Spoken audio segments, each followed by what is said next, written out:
hemorrhage. Today's topic is neurocritical care. Subarachnoid hemorrhage. Dr. Atish from Jaslok and the guide is Dr. Azad. Atish, can you start your slides, please? Yes, sir. Good morning, sir. Good morning, all teachers. Should I start, sir? Yes, please. Thank you, sir.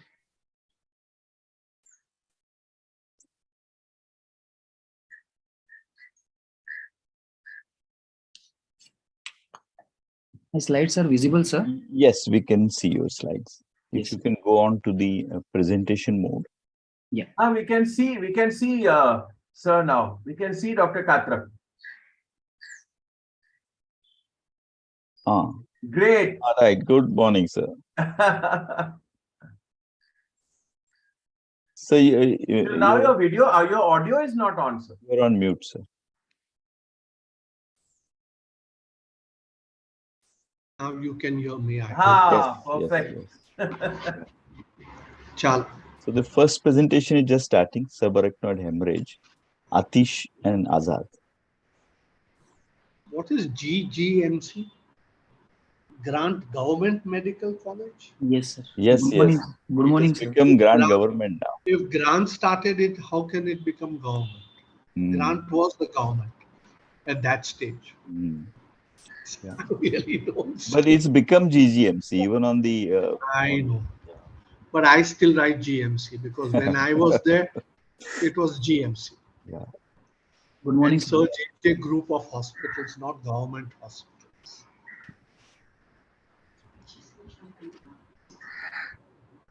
Yeah, Atish, you want to start? Yes, sir. Good morning, Katrak, sir. Good morning. Yes, sir. Sir, today I am presenting a talk on subarachnoid hemorrhage. My guide for this topic is Dr. Azad, sir, who is a senior consultant neurologist.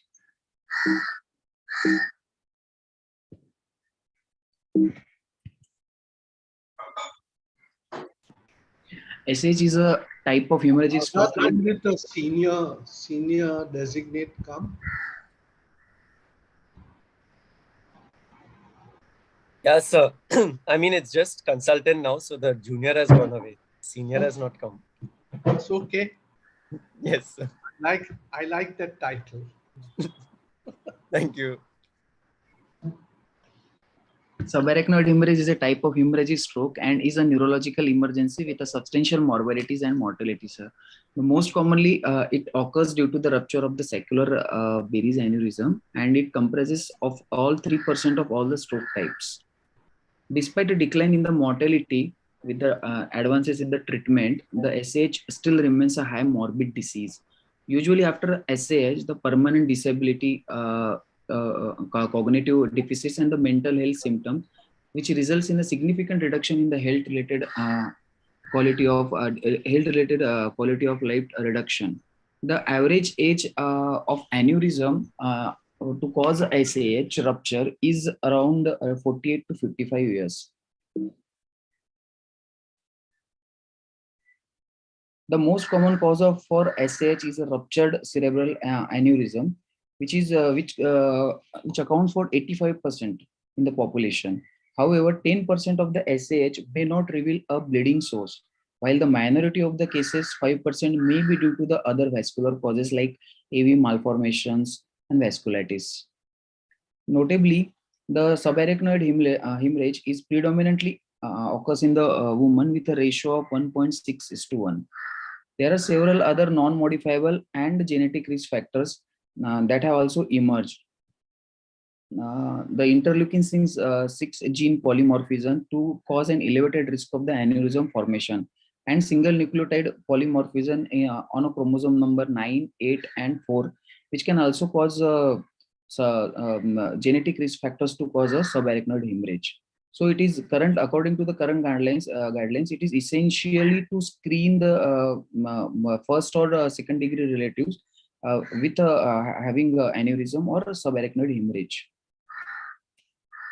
The risk factors are modifiable as well as non-modifiable. The modifiable risk factors are hypertension, smoking, heavy alcohol use, sympathomimetic drug use. Non-modifiable, increasing age, female sex, and with a family history of subarachnoid hemorrhage, prior history of subarachnoid hemorrhage, or a history of aneurysm in two or more first degree relatives, autosomal dominant polycystic kidney diseases patients, type 4 Ehlers-Danlos syndrome, and cerebral aneurysms of more than 7 mm in diameter is a non-modifiable risk factor. Now the clinical features, the patient present of a patient presenting with SAH, a sudden or severe headache which he has or she has never experienced in her life. It is the worst headache of life, which is usually distinct from the usual headaches. The small proportion of the patient may experience sentinel headaches, which are mild to moderate in intensity and may not either seek a medical attention or can be misdiagnosed. The less typical signs such as seizures, acute encephalopathy, concomitant subdural hematoma, which may make a diagnosis of the aneurysmal SH more difficult. The physical examination should include the level of consciousness and the Glasgow Coma Scale. We also have to look for the meningeal signs or any focal neurodeficits. The fundus examination is very important because the intraocular hemorrhage is associated with the SCH, Terson syndrome, and that can have increased mortality. Then we for next step in the initial management is the non-contrast head computed CT, which is the initial diagnostic test, and sensitivity of the head CT changes over the first 7 days from 93% to close to 100% in the first 12 hours. CT for the presence of hydrocephalus, intraventricular hemorrhage, and intracerebral hemorrhage is also useful to document.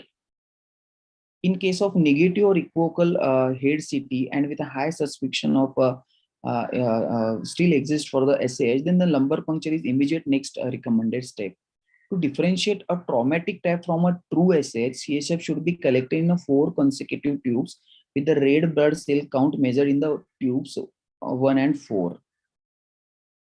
CSF should be spun down and evaluated for the xanthochromia by the visual inspection, as well as if availability is there, then the spectrophotometry, which is also superior in the diagnostic accuracy. Xanthochromia may take approximately 12 hours to develop and may not be present if performed earlier. The identifying the bleeding source is the gold for which the gold standard is the DSA, and CT angiography has now become widely available and is now commonly routinely performed as the first line vascular imaging in many institutions. But DSA is a gold standard.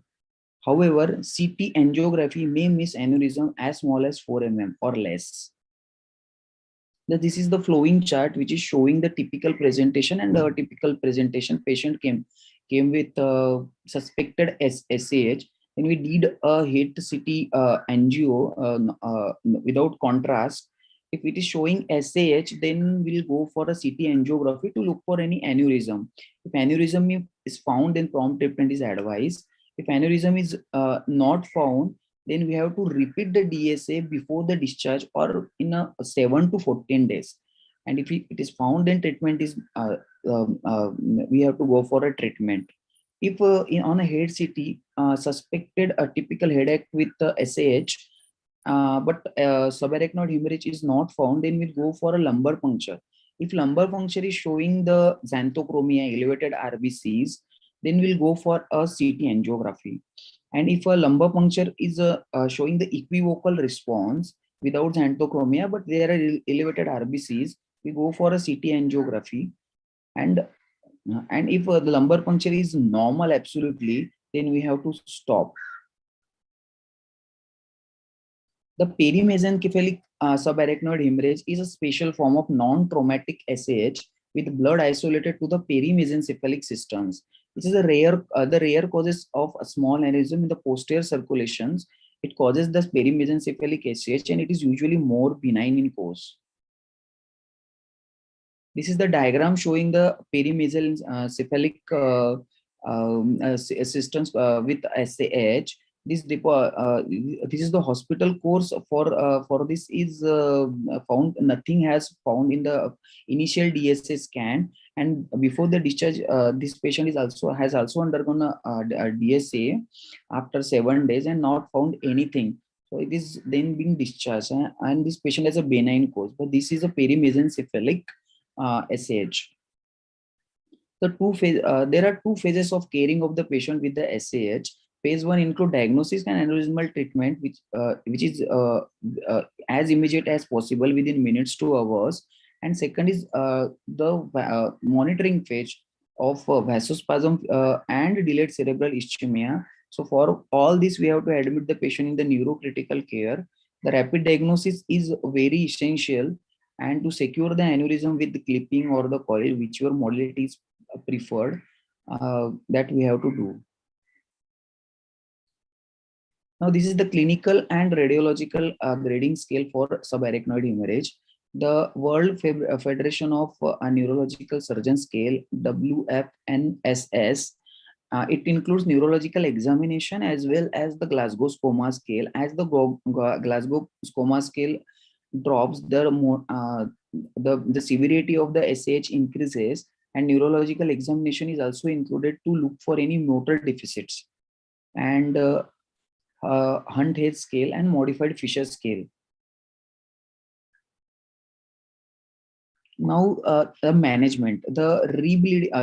First of all, we have to manage with the ABCs, airway, breathing, and the circulation. We have to monitor, and the prevention of reblooding is the initial target to focus on. The risk factors for the rebleeding includes the poor grade of SAH, hypertension, large aneurysm, and the use of antiplatelets drug before. The life-threatening complications with a mortality rates of 20 to 60% has its high within the first 72 hours after the SAH, with the majority of rebleeding occurring in to 50 to 90% within the first 6 hours. So major risk of rebleeding is within the first 6 hours. But still we have to monitor the patient for up to 72 hours for the rebleeding. So BP management has a crucial role in the prevention of the rebleeding. The current guidelines recommend the blood pressure goals are to be kept systolic blood pressure below 160 mmHg. The continuous infusion of nicardipine, labetalol, and over which the labetalol infusions are also used. Hydralazine is avoided as it can cause a rebound hypertension.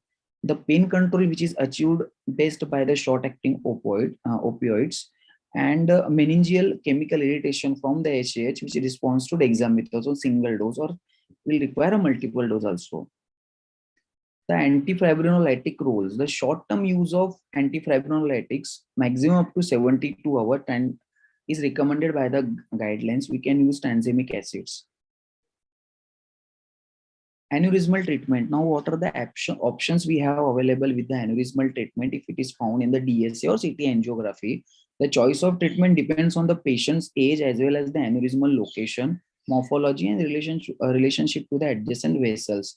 The International Subarachnoid Aneurysmal Trial has compared endovascular coiling to the surgical clipping after SAH.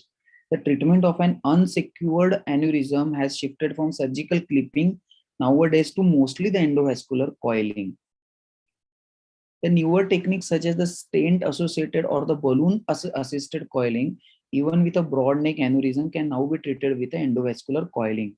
However, the follow-up angiograms are necessary as the recurrent rate of aneurysm is high with the coiling. The preferential treatment for unsecured aneurysm, the clipping, we usually do a coiling, but clipping is indicated when the aneurysm is associated with the wide neck to body ratio, crucial arteries, middle cerebral artery aneurysm, or aneurysm with a large parenchymal hematoma. Or the neurological complications associated with the SAH. There are several serious neurological complications that can happen with SAH, like hydrocephalus, brain edema, delayed cerebral ischemia, rebleeding, seizures, neuroendocrinological disorders.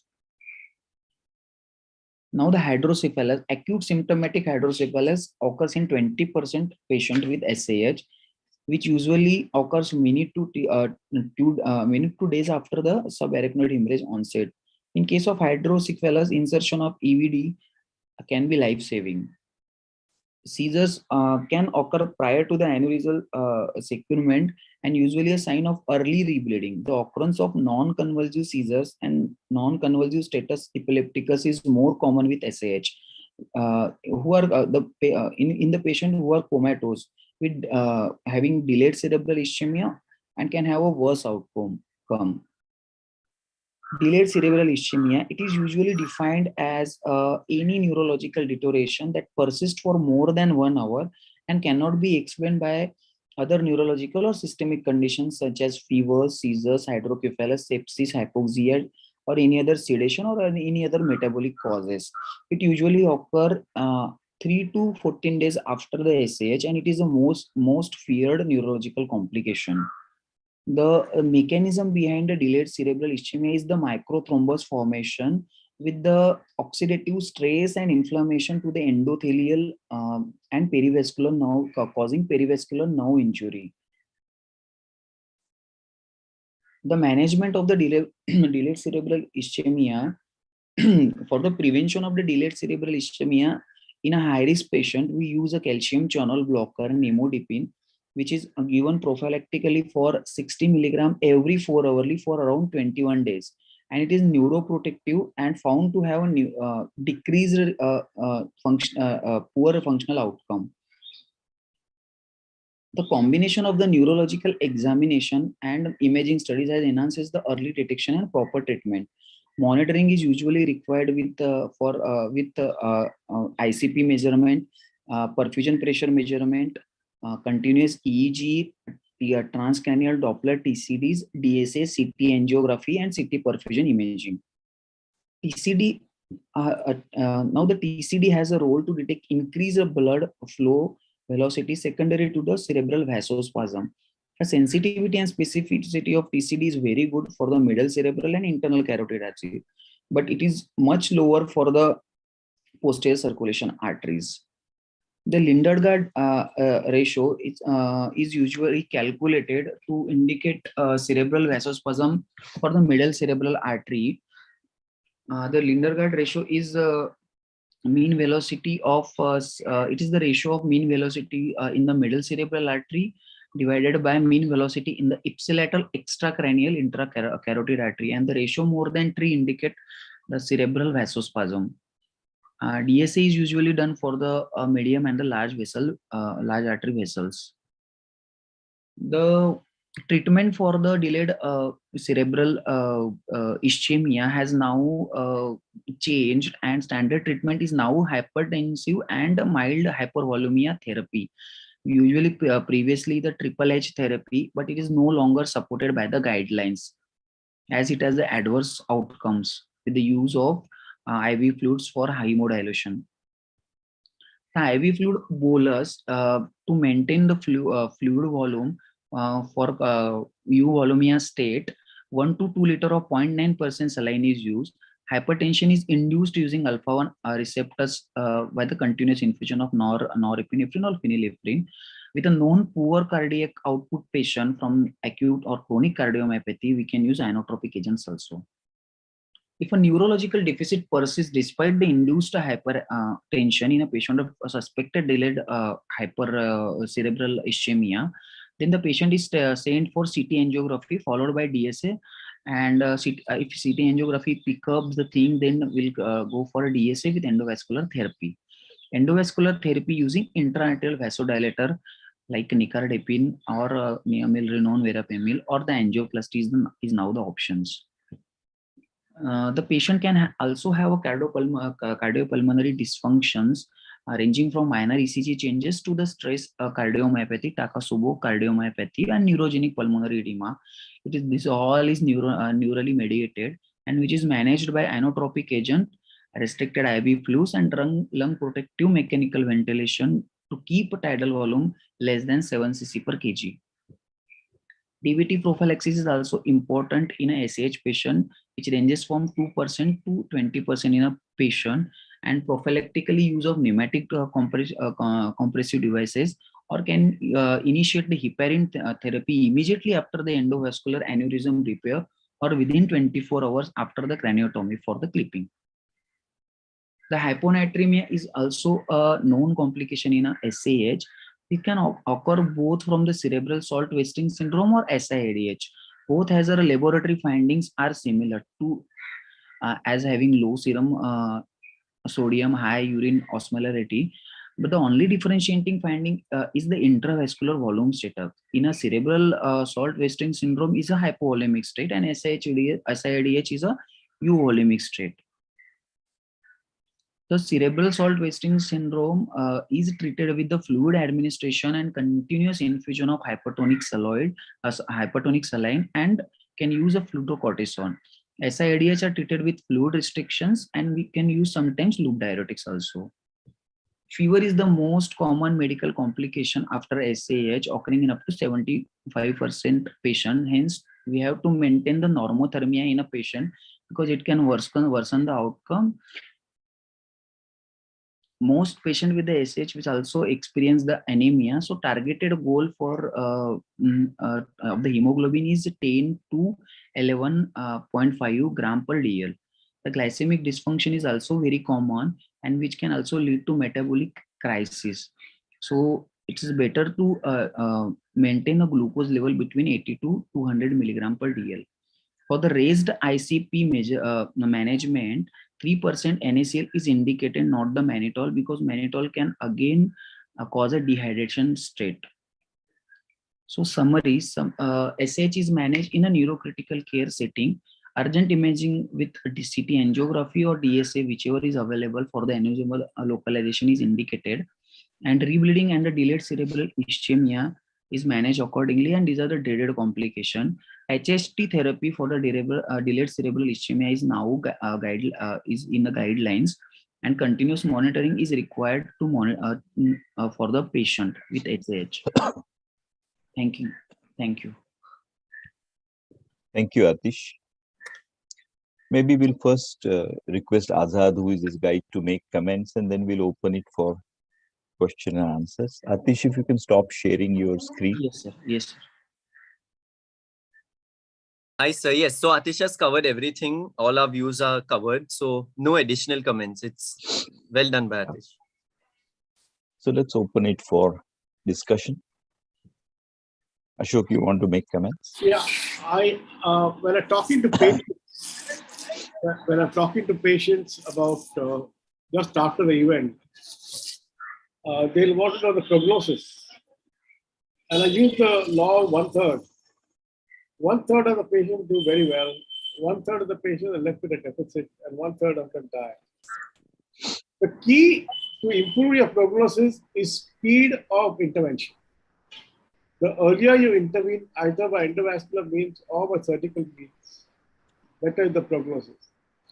It doesn't really matter whether you necessarily have the best surgeon. It doesn't really matter whether you necessarily have the best endovascular person. But the earlier you take a decision and remove the load, remove the problem, reduce the weak blood vessel or the area of weak blood vessel, the better is going to be a prognosis.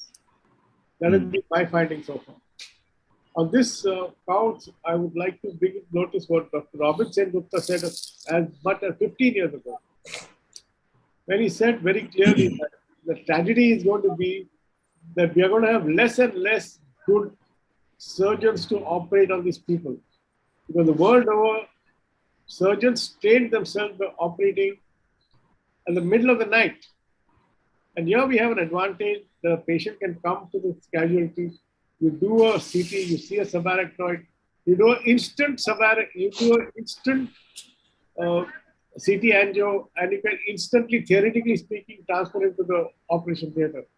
But that is just not happening in our setup. I do not know of a single place in our country where this is done, which is the standard of care in the West, not all over the West, but in the UK and in Ireland.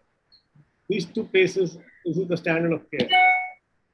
So that's the thing, because that's where the surgery is done by youngsters, by people below the age of 35. And here we wait for people above the age of 50 to come, and the boss has to come and see an operation. That's the problem. That makes it easy. Yes. Dr. Katrak, sir. In the complications you mentioned about cerebral salt wasting and SIADH, and you require urine osmolarity to try and figure out one versus the other. Yes, sir. A very rough clinical guideline is if you have a hyponatremia, but the BUN and creatinine are normal, it is very likely SIADH. Okay, sir. Okay, because SIADH is a euvolumic problem. Yes. It's dilutional hyponatremia. Yes, sir. Whereas in cerebral salt wasting syndrome, because there's hypovolemia, you are likely to get a slight elevation of BUN or creatinine. Yes, sir.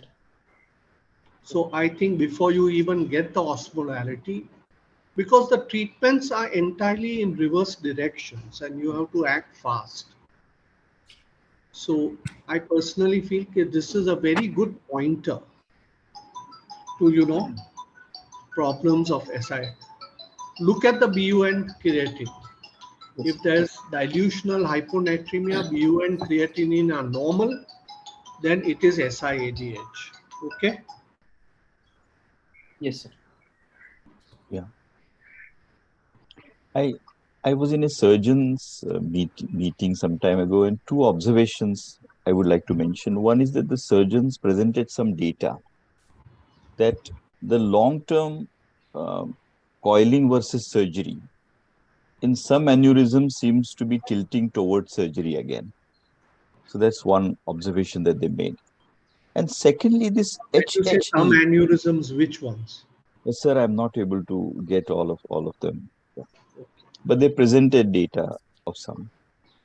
And second is the HHE doesn't seem to be universally appealing to people. There are people, some who say that HHE is not that good and in fact has difficulties. But we have been practicing it. Since there is no surgeon here, probably we won't be able to. But Atish mentioned that middle cerebral artery aneurysms Yes, sir. or aneurysms with wide neck compared to the body are better dealt with surgery by clipping rather than coiling. No, that's the first choice when the Yeah. SAH has happened. In the long term, I think depending on center to center, either the interventionists are more active or the surgeons are more active, and then there is data available as to how things have been dealt with. And they feel that it is tilting towards surgery, but it was a surgeon's meeting. See, basically, I think the Indian population like to avoid surgery as much as possible. Yes. 100%. And if you give them a choice between surgical intervention and endovascular intervention, irrespective of the cost, Yes. they will select Correct. endovascular, therapy. Because that is the Indian mentality, Indian ethos. Absolutely. And you can't change that. Can't change. Secondly, in the Western, because they feel that the surgery is less expensive. If you take into cost, and I think Correct. in England, in NHS, they take cost into factor. And because it is cheaper Correct. than endovascular therapy, Yeah. the cost of the coils, the cost of the catheters, this, that, and whatnot. I think that is why in England and Ireland, because of the NHS, they prefer surgical interventions. So I think there's a socio-economic question also, which comes into the equation on the preferences, which is not mentioned in any textbook or any journal and what. Yeah.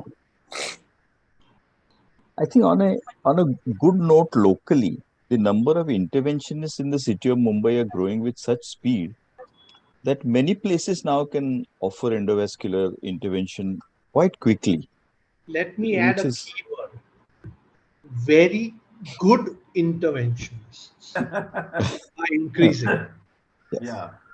you know, yes, and therefore we have more confidence in their ability Yeah. to do the work. and they're reaching even smaller hospitals, smaller places, and I think people are really getting the benefit. It's a good part I of the. think Rakesh Singh Jr. should be able to answer Yes, the question yes, much better than the two of yeah. us. No, No, I think one thing I'd just like to add, you mentioned Rakesh. I think very good is very important. Very good not only in skill, but very good in judgment. One of my patients, I asked him to see, subarachnoid hemorrhage aneurysm. And he turned around and said, no, I think in this particular case, the type of aneurysm is such that I would definitely prefer surgery. So, I think the judgment also, sort of is very worthwhile. I always say that a very good surgeon knows when to hold his hand, Absolutely. you know, and that is true also for interventions, Yes. Yes. you know. That is the hallmark of a good interventionist. Yeah. Anyway, So, I think can we go to the yeah. next? So with So that, one we go one to the question. One question. yes. Atish mentioned about this fibrinolytic agent. I don't think we are really. Are we using it? You know, the epsilon aminocaproic acid and all. I think, Jimmy, the question is availability Acha. when you require it. Haha. Nobody stocks it. Okay. Okay. I do not know what the shelf life of it is. Right. A Right. very restricted shelf life. Right. Right. Right. But it won't cause any, more of sort of hemorrhagic complications or more spasm or more infarcts and other things.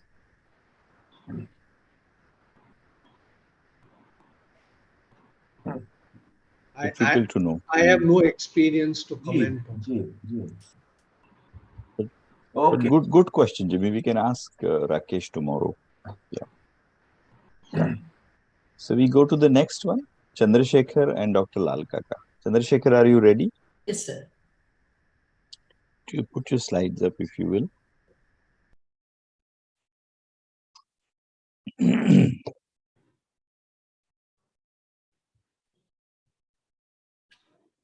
Good morning, sir. Today I am going to cover posterior reversible encephalopathy syndrome and reversible cerebral vasoconstriction syndrome under guidance of Lal Kaka, sir. The posterior reversible encephalopathy syndrome is the clinico-radiological syndrome characterized by headache, seizures, altered mental status, and visual loss with vasogenic edema affecting posterior occipital and parietal lobes. Whereas Kindly, reversible, your slides are not changing. You're talking on slide number 2, but yes, sir. Is it visible, sir? Yeah, but you changed the slide. title No? slide is visible It's and you still have slide lighted number 1. Kaka.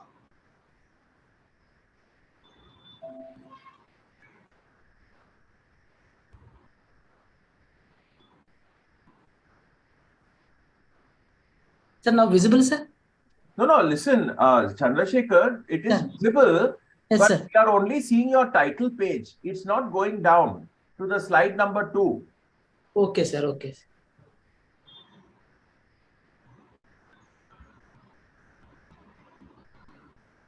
That's right.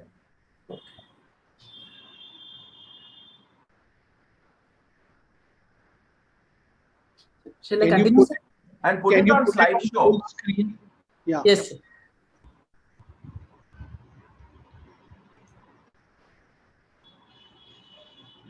That lower television logo.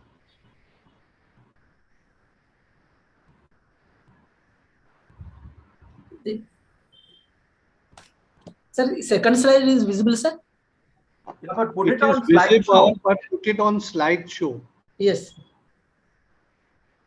Go down. There. Click.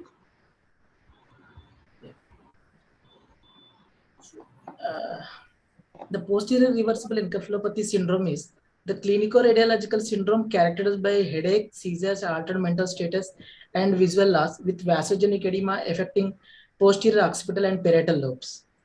Whereas reversible cerebral vasoconstriction syndrome presents with thunderclap headache and reaches peak intensity within 1 minute and with reversible cerebral artery vasoconstriction. The press and RCVS will coexist and there is a considerable overlap among the disease entities. Both syndromes are self-limited and carry an excellent prognosis. Risk factors for press are Change the slide. Change the slide. Chandrasekhar, you go to slide number 3 on your left-hand side and click on that. I have clicked on this, sir. I'm seeing the third slide only. You are seeing third slide. We are not. Yes. We Yes, are sir. seeing second slide only. Oh, sorry, sir. Yeah. Now, yes. Sir, if I make this slideshow, it's not visible, sir. Sorry, sir. So can I continue this, sir? Yeah, continue now.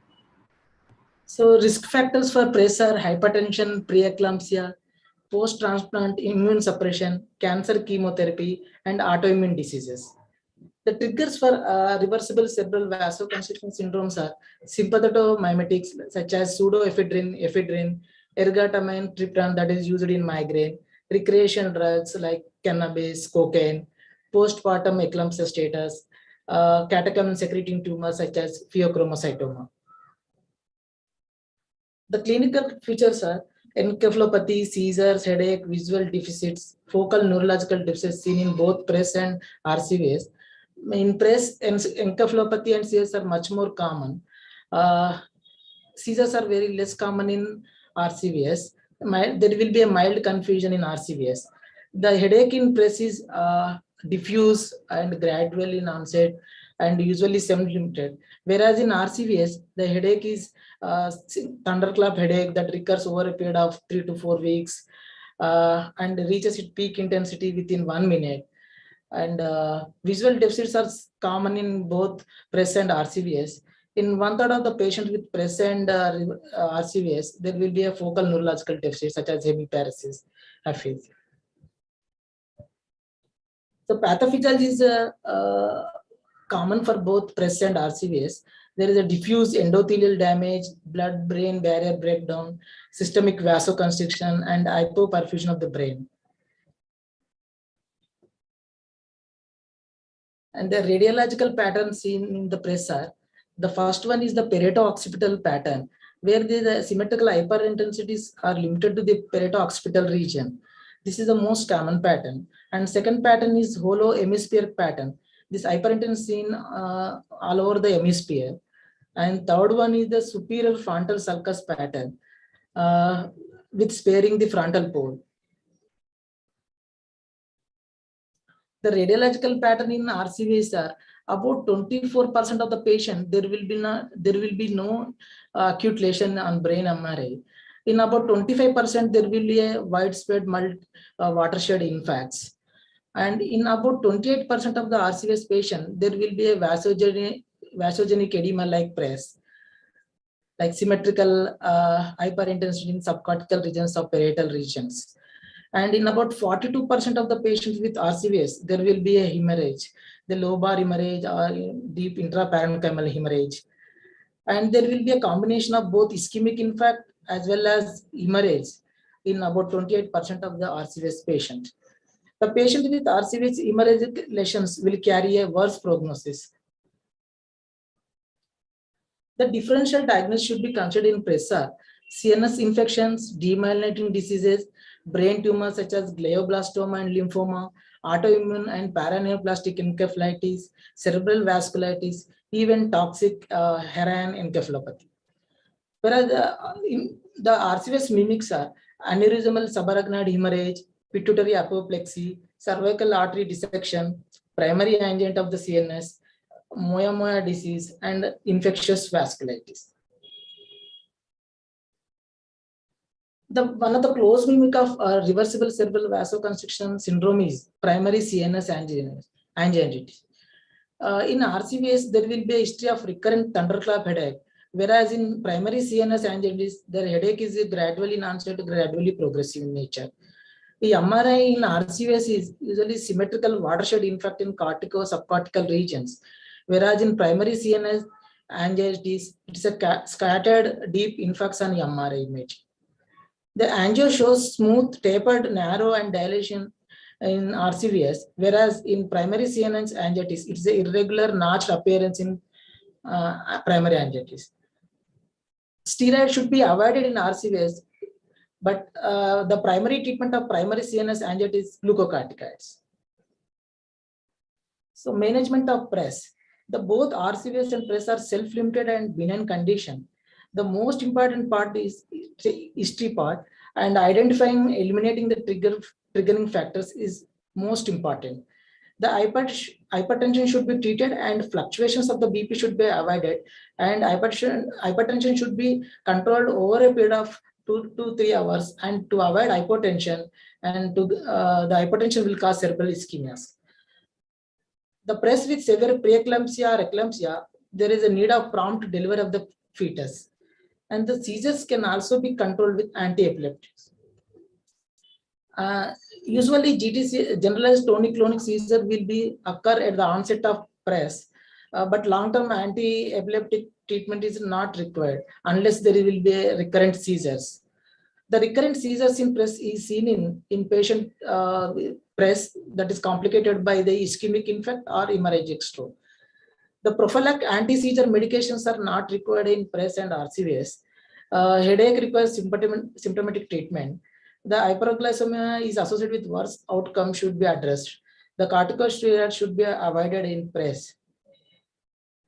The management of RCVS is also similar to that of PRES. Headache requires symptomatic treatment. RCVS, there is a thunderclap headache that usually precipitated by exertion and Valsalva maneuver. So bed rest, avoiding sexual activity, and laxity should be considered in management. The hypertension should be treated with calcium channel blockers because they have vasodilatory properties, and seizures with anti-epileptics. The most common missteps in the RCVS management are the triptan, ergots, and other anti-migraine vasoconstrictive drugs should be avoided for headache. And glucocorticoids should be avoided as it worsens the management. And the intra-arterial vasodilator infusions have short-lived effect and can induce rebound vasoconstriction, and reperfusion injury should be avoided. The prognosis of RCVS and PRES, the outcome is very excellent, and there is a resolution of clinical symptoms and imaging abnormalities within days to weeks. Serial imaging is needed to confirm the reversal of brain parenchymal and angiographic abnormalities. The hemorrhagic PRES and hyperglycemia will carry a worse outcome, and the mortality will be uncommon, usually seen 2 to 5% of the patients with PRES and RCVS. So I'm discussing about some two cases, clinical cases. The case 1, a 46 years old man developed a severe post-coital thunderclap headache. The severe headache recurred over a period of 2 to 3 days. On day 3, he also developed cortical blindness and mild left hemiparesis. He had a history of migraine without aura, hypertension, hyperlipidemia, and he had a history of cannabis use also. The CSF examination showed no evidence of vasculitis or subarachnoid hemorrhage. The image shows multifocal middle cerebral artery constrictions, and there is a basilar artery stenosis and posterior cerebral artery stenosis. And diffuse weighted image shows symmetrical hyperintense in the occipital bone with corresponding ADC drop, suggesting of ischemic stroke. The patient was treated with analgesics and antihypertension with calcium channel blocker. The patient responded well over a period of 2 to 3 weeks. In the repeated image after 2 to 3 weeks shows there is a resolution of vasoconstriction of the intracranial artery. Chandrasekhar, just go to the previous slide, please. This says? Ah. No, you Yes. said history of migraine without aura. Acha. Means Yes, he sir. had hypertension. Yes, sir. Because this without, it looks as if without hypertension, hyperlipidemia, and so he was having cannabis also. Yes, sir. Yeah, okay. Yeah. So he had a history of hypertension, hyperlipidemia, and cannabis, Yeah. but he has history of migraine without aura, sir. Yeah. Yes. I thought without meant for the others also. No, sir. No, sir. Okay, continue. Okay. So the repeat image shows the reversal of vasoconstriction of all the arteries. This is the classical example of RCVS. Most of the patients will recover well. Sorry to interrupt. Sir. Was this attack precipitated by an attack of migraine with aura, without aura? And Yes, did he sir. take any medication for that? Yes, sir. He's using some medications, sir, for that headache, NSAIDs. NSAIDs, Yes. but not vasoconstrictive drugs. No. But he has a history of using cannabis, sir. It might have Okay. precipitated. So did he take cannabis for his migraine headache? No, sir. No, sir. But he has a history of cannabis. Okay, fine. Yeah. And the clinical case too is a 49 years old woman developed severe headache, severe thunderclap headache. Similar thunderclap headache recurred twice over the next 2 days with intermittent loss of central vision. He also had a generalized seizure on day 3, and her BP was on examination 230 by 130 millimeter of mercury. Although the patient denied exposure to the vasoconstrictive triggers, further inquiry revealed licorice daily for four months.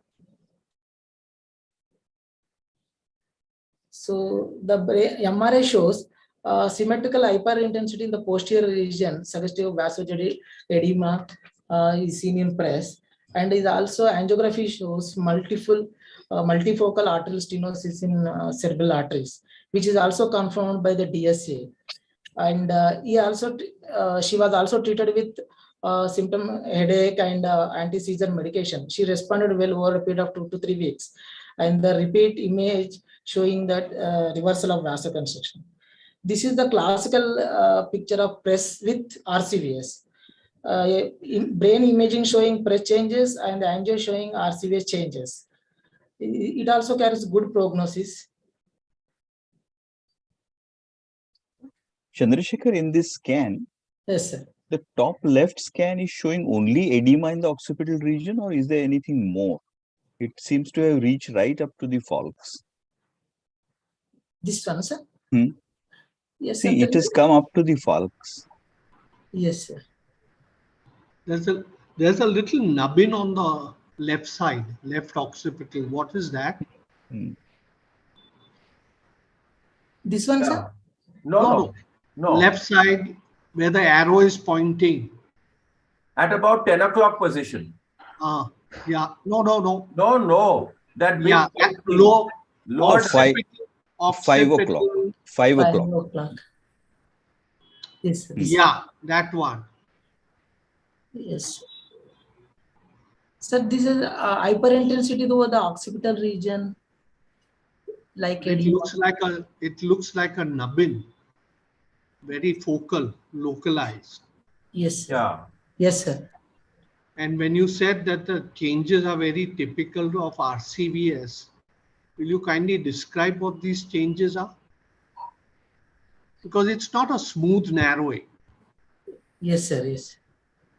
If the bottom left-hand angiogram slide, yes, you go a little up where that arrow is vertically downwards. Vertically downwards arrow. Okay. Yes, sir. You see that the vessel is narrow at that point of the arrow. Yes, sir. And before that, there is also at the curve of the vessel. Yes. There is narrowing. Yes. And then there's a dilatation. Yes, sir. So there's not a smooth narrowing. Yes. This would be I mean, I'll show you some of my pictures with HIV with vasculitis. A similar appearing angiogram. Yes. This is obviously taken from some textbook Yes. or from the chapter. It is Where did you taken- get this from, Chandrasekhar? Continuum, sir. Continuum, sir. Ah. So what is the legend for all these arrows? It is showing the vasoconsistent at the arrow marks, sir. Yeah, but it's a very focal vasoconstriction. It's not a diffuse vasoconstriction. Yes, sir. So Also, you call this as a beaded appearance? yeah, in fact, I would. Yeah. and cannabis use is known to give rise to vasculitis. Correct. So therefore, this is not a very classical RCVS picture. Quite right. Yes. And let me tell you that you are showing us the circulation more in the frontal lobe. Yeah. This is not going towards the posterior. Right, right. Sir. Quite right. Yeah, this is all anterior circulation. Yes. It is more in the Chandrasekhar, distribution. when you were putting these, Hello. Sorry, Chandrasekhar, when you were putting up the slide for the presentation, did these questions come to your mind? Yes, sir.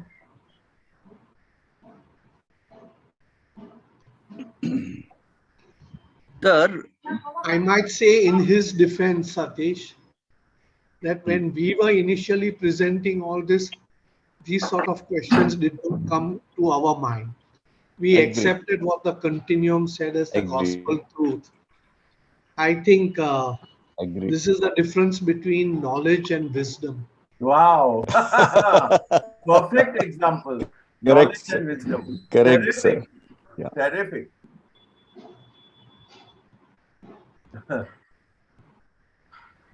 With knowledge, I think you just read the continuum verbatim. Go ahead. Correct. Acquired knowledge and then wisdom comes and you question. Absolutely. Continuum. Question, yeah. Yeah.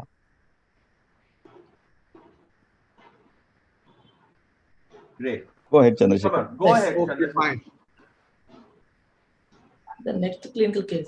36 years old woman developed severe headache associated with new onset hypertension 10 days after the birth of twins by cesarean delivery. Her initial brain MRI was normal. Headaches persisted despite giving analgesics and good control of hypertension. Yes, and she also thrown a seizure and an episode of aphasia and hemiplegia occurred. And even the patient is treated with multiple endovascular attempts to dilate the cerebral arteries with intracerebral vasodilator injection have been attempted. The patient showed clinical and angiographic worsening over the course of 1 week. And the patient eventually died. This is the image. Initial MRI was normal, but on repeated MRI showing symmetrical hyperintense changes in the posterior region, suggestive vasogenic edema. And angiography shows multifocal arterial stenosis, and there is also in diffusivated image showing ischemic infarct. What you should point out, Chandrasekhar, is that there's severe vasoconstriction Yes. of the vertebrobasilar system. Yes. And in comparison, the middle cerebral artery looks like the Tansa pipeline. Yeah. Internal carotid artery and the middle cerebral look very prominent. Yes, sir. Yes. True. Very true. In contrast, see the basilar artery. Very thin. Yes. You know? But strangely, the lesion is in the front, in the anterior part, no? That large in the F, large hemorrhagic lesion on the right side. Yeah. See, Jimmy, if you look at it, the two anterior cerebral arteries are also into Yeah, they are also narrow. Quite right. Quite right. Quite right. Quite right. Yeah. And actually, it is uh, along the distribution of the watershed area between the anterior and the middle Yes. cerebral artery. Yes. Correct. In number D, yeah. Yes. Absolutely. And sir, just wanted to make a comment. Yeah. This site of vasospasm is one of the way mentioned to differentiate whether it's a primary bleed or it is a bleed because of RCVS. In RCVS, the site of vasospasm and the site of bleed will be totally different. It may be, like you said, here it's more in the basilar, and the bleed we are seeing in much more in the frontal areas. If it is if it is a primary SAH, the vasospasm will be in the same kind of territory rather than in other territories. Secondly, That I think is mentioned probably as a way to differentiate the bleed induced by the RCVS and the bleed induced by the primary SAH. Rakesh, there is no evidence of subarachnoid hemorrhage here. No, I mean I'm saying that the bleed area, the primary bleed, if it is because of a ruptured SAH aneurysm, the vasospasm will be in the same territory. Yeah, but the primary bleed will be a subarachnoid. Subarachnoid bleed, yes, sir. With a kind of parenchymal. Intracerebral parenchymal occurs with a second bleed. Second bleed, yes, sir. Yes. You know. Correct, sir. Yes.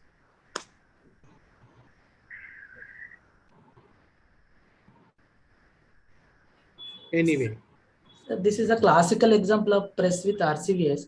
Most of the patient will have a self-limited course, but some patient, as in this case, will have a progressive course, often a fatal outcome. This case highlights the potential risk for rebound vasoconstriction and reperfusion injury with intra-arterial vasodilator therapy.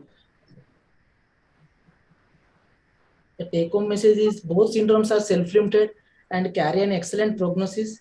There will be a significant overlap in the clinical imaging and angiographic features and common pathophysiology. The proper clinical history and brain imaging enables accurate early diagnosis. Empirical therapies with glucocorticoid to treat mimics such as primary anginitis of the CNS can worsen outcome in press and especially in RCVS. Thank you. Thank you, Chandrasekhar. Jimmy, your comments? Dr. Katrak wants to speak. Dr. Katrak. Yes. Jimmy, you finish your comments, then I'll ask. You make your comments. No, I think a question. Very good presentation, Chandrasekhar. Short and sweet. Only few things, I am not convinced that, the RCVS really has an excellent prognosis. I think RCVS is a very severe form. I mean, not only mortality wise, but even, they can have many disabling, focal deficits, and they can take months to get better. And they say also that in RCVS, for the vasospasm to improve may take weeks also.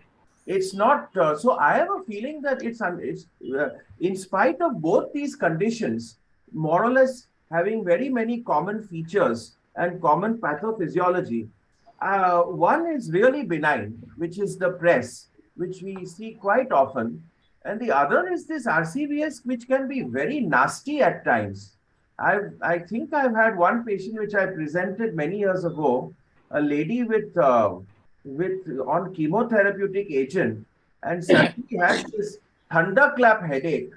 We all thought it was a subarachnoid hemorrhage, and then progressively declining. She did ultimately improve, but it took definitely months before she got better.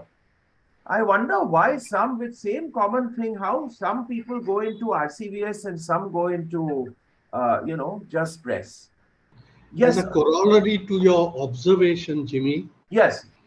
My question to Chandrasekhar is, if the pathogenesis of both these entities is the same, Yes, why does RCVS present with thunderclap headache, correct. simulating subarachnoid hemorrhage? So there is something which is different Different. Agreed. between the two Absolutely. conditions, you know. Absolutely. So have you looked that up, Chandrasekhar? Yes, sir. I will look. Okay, just look that up because I'm intrigued by the thunderclap headache. Yes, sir. Secondly, Dr. Ravi Shankar and I had similar observations that RCVS in the Indian population does not seem to be as common as is reported in the West. Yeah. And we were told by a Western Hemisphere speaker that perhaps you all are missing it out. I said, how can we miss it out when a person presents with a thunderclap headache? Quite right. You know? Quite right. And I mean, these are really severe conditions. We would Yeah. definitely get an MR angio done. And I told that person, yes, sir, we are aware of what the differential diagnosis of thunderclap headache is. Quite right. You know? Sir, are these patients being mistaken as acute migraine attacks, sir? Because RCVS, you must have some focal deficits, and patients of migraine will have only severe headache, which may look like a thunderclap headache. And given the fact that the treatment used for acute migraine can worsen the basically RCVS, uh, I don't know, sir, how to differentiate the two, acute migraine attack versus attack of RCVS. See, basically, Rakesh, this is something like a subarachnoid hemorrhage, the first and worst headache. A person who has an acute migraine headache is likely to have had headaches in the past. Correct. So I think history taking will help you to differentiate one from the other. Also, I mean, in the characteristics of the headache, Yeah. thunderclap climbs so fast, and classical migraine or common migraine doesn't climb that much. Also, the first one. I think that is a differential diagnosis for physicians. I wouldn't expect neurologists to consider acute migraine headache and mistake it for RCVS. So, Dr. Secondly, Gursani, Chandrasekhar, there's one more entity, Sir. altitudinal sickness, Yes. which is also said to be something like press. Sir. Same etiology. And I would draw your attention to a very lovely article in one of the older issues of Continuum, Sir. in which Continuum and General Medicine, and they had put it down as cerebral hyperpermeable syndrome. Sir. So please look it up. If Very Dr. interesting. Yeah. Ashok Sirsat has it in one of his older issues of Continuum, Yes, sir. General Medicine and Neurology. Yes. Okay. Yes, sir. Yes. Great. I think I had done that chapter Sir. for the Continuum, and I have slides on it. There were lovely diagrams showing how the vasospasm occurs, you know, and how you treat and whatnot. So that was grouped into the cerebral hyperpermeable syndromes, which includes PRESS, which includes preeclampsia, eclampsia, and also altitudinal illness. Okay. Yes. Now, for altitudinal illness, you give sildenafil Sir. as a preventive. But can it be used in an acute attack of, say, PRESS? Yeah, interesting. Yeah. Yes, I will look into this. Again, knowledge and wisdom.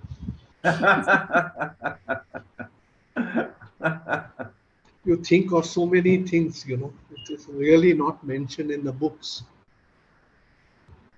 Absolutely. So Roop is here. Roop, Hi, welcome. Welcome, Roop. good morning. Hi. Good morning. Good morning. So Roop, there Good is morning, one Dr. Katrak. Good morning, Dhruv. Roop, there is one more talk before yours. Depending on your Yeah, time, yeah, you I want came to you want listen. to I go came to now learn. or you want to No, listen? no, Because no, that no, I also want to. is partly in your this thing, seizure Yeah, state. yeah. So we'll I go know, I with know. that first. Yeah. Yeah, yeah, absolutely. Yeah. So Sachin and Rakesh, seizure status and continuous EEG monitoring. Yes, sir.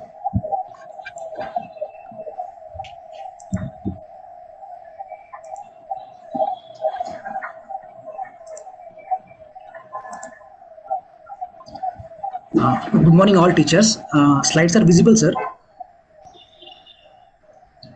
Yes, Sachin. Yes, go ahead.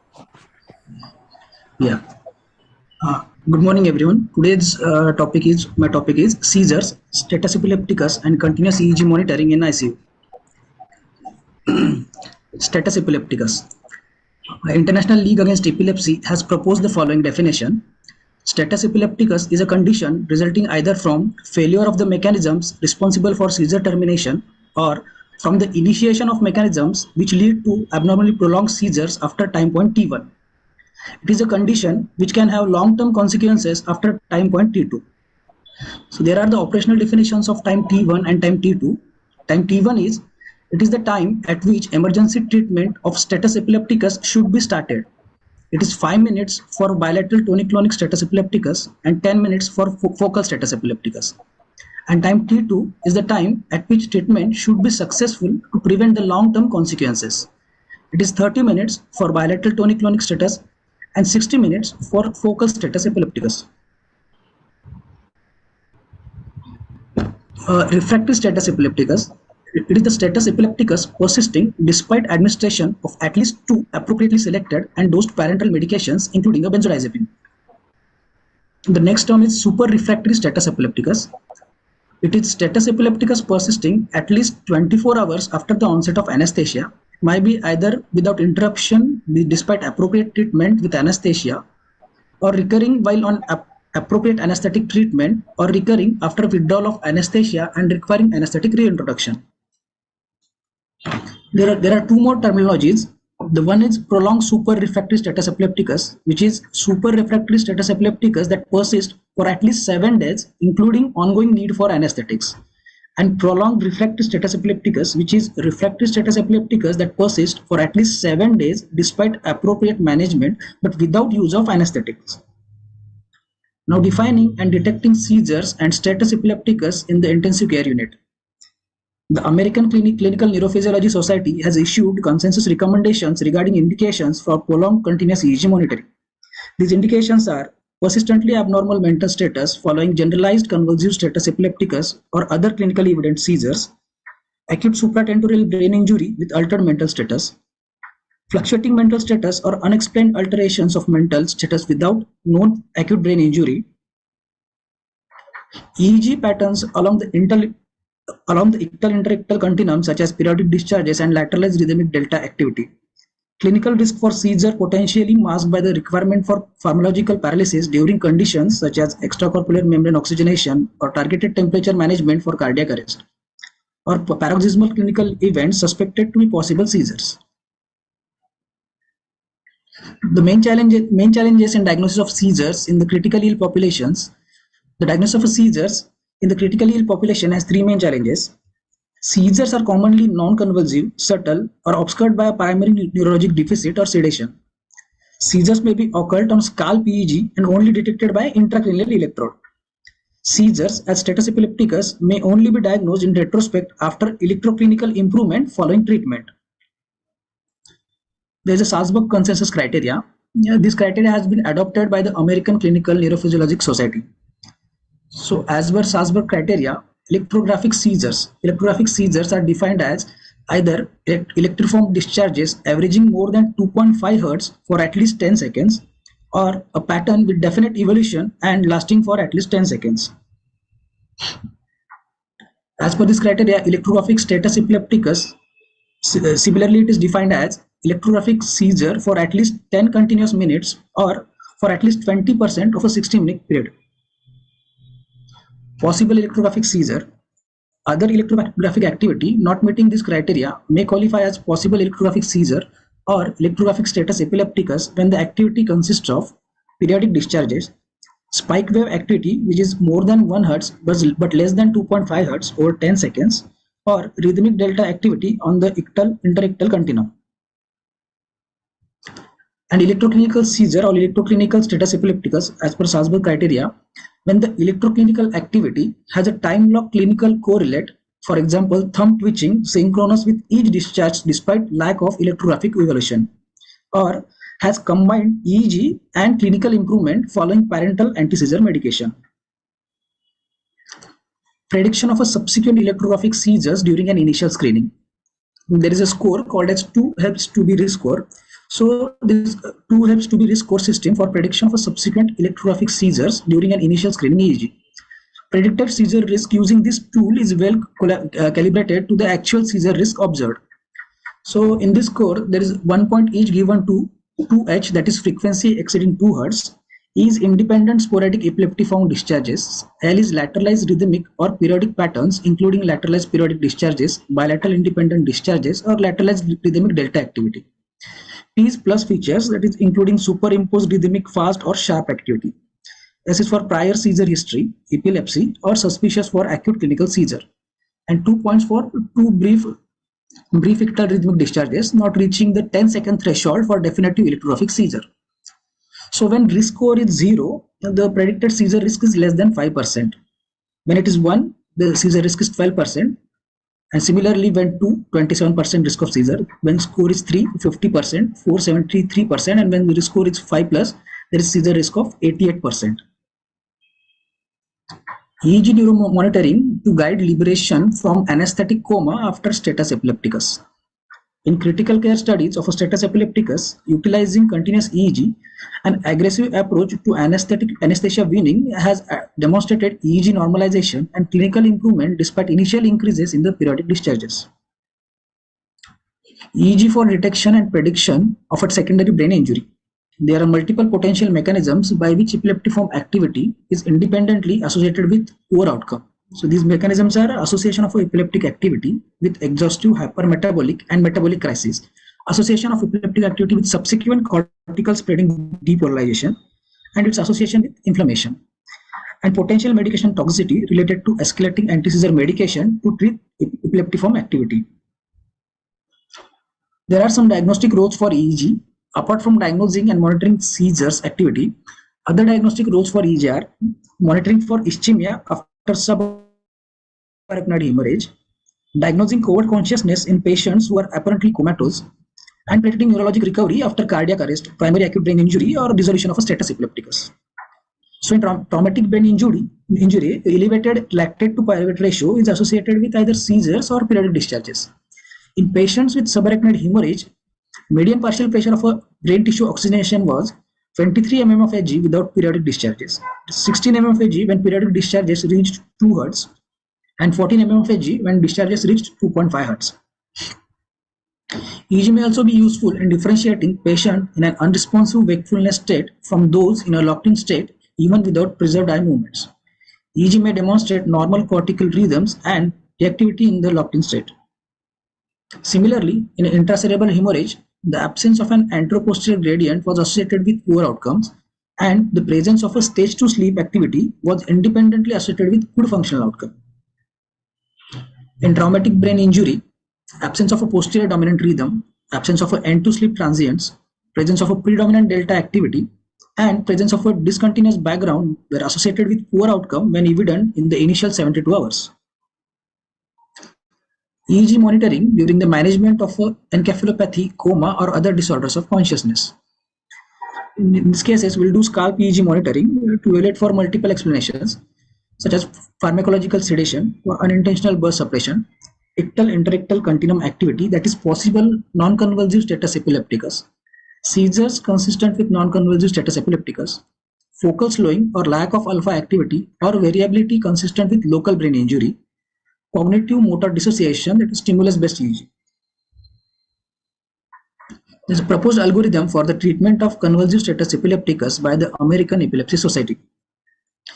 So in initial 5 minutes, that stabilization phase, for stabilize the patient, look for the ABC, that is airway, breathing, circulation, and disability means quick neurological examination. Collect finger stick blood glucose. If blood glucose is less than 60 milligram per day, then in adults, first give 100 milligram of thiamine IV and then 50% of dextrose IV. In children more than 2 years, 2 ml per kg of a 25% dextrose IV. And in children less than 2 years, 4 ml per kg of 12.5% dextrose IV. Seizure continues, then in initial 5 to 20 minutes, initial therapy phase consists of a benzodiazepine is the initial therapy of a choice.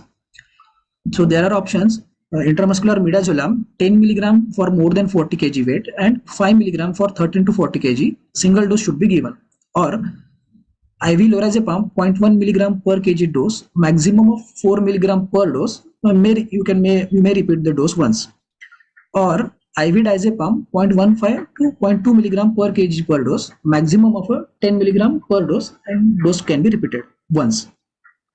If still seizure continues in 20 to 40 minutes, second therapy phase consists of, you have to choose one of the following: IV phenytoin 20 milligram per kg, maximum of 1500 milligram per dose, single dose we have to give, or IV valproic acid 40 milligram per kg, maximum of 3000 milligram per dose, single dose, or IV levetiracetam 60 milligram per kg, maximum of 4500 milligram per dose, single dose.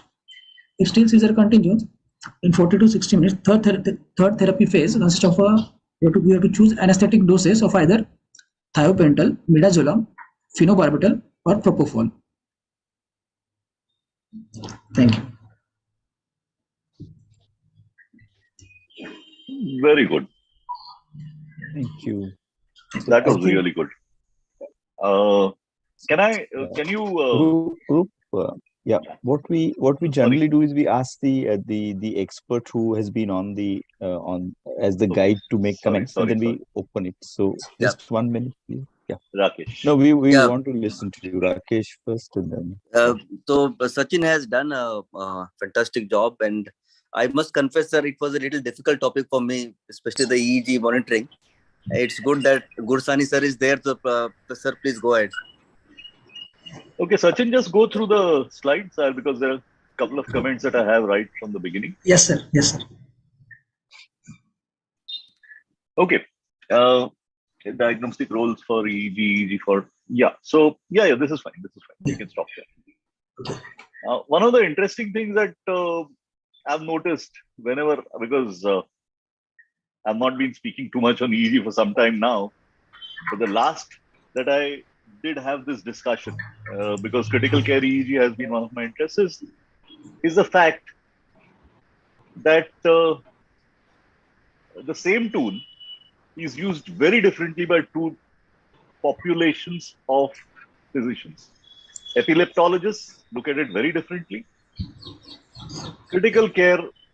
Neurocritical care specialists look at it very differently, and the language completely changes.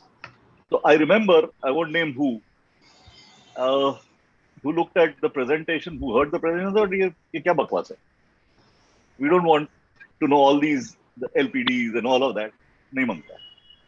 And yet, repeatedly, I see my students take to that algorithm, the terminology very comfortably. So it's possible that a little further along, it will get integrated. But at the moment, if somebody comes in from epilepsy, they're not likely to be too geared to all of this. Let's go down. So keep that in mind when somebody is reporting a critical care EEG. If they come from an epilepsy background, they may not always be prepared to follow it through. Go down. Okay. Go down. Yeah, this much is perfect. I mean, this is all, I have nothing to add to this. Go on. Yeah, and if you look at it, there is so much role for the EEG. If you look at it, EEGs, we all have it. and putting it up in the ICU it's a no-brainer. Typically, because charges tend to be a little irrational, I ask the technicians to put it on at night.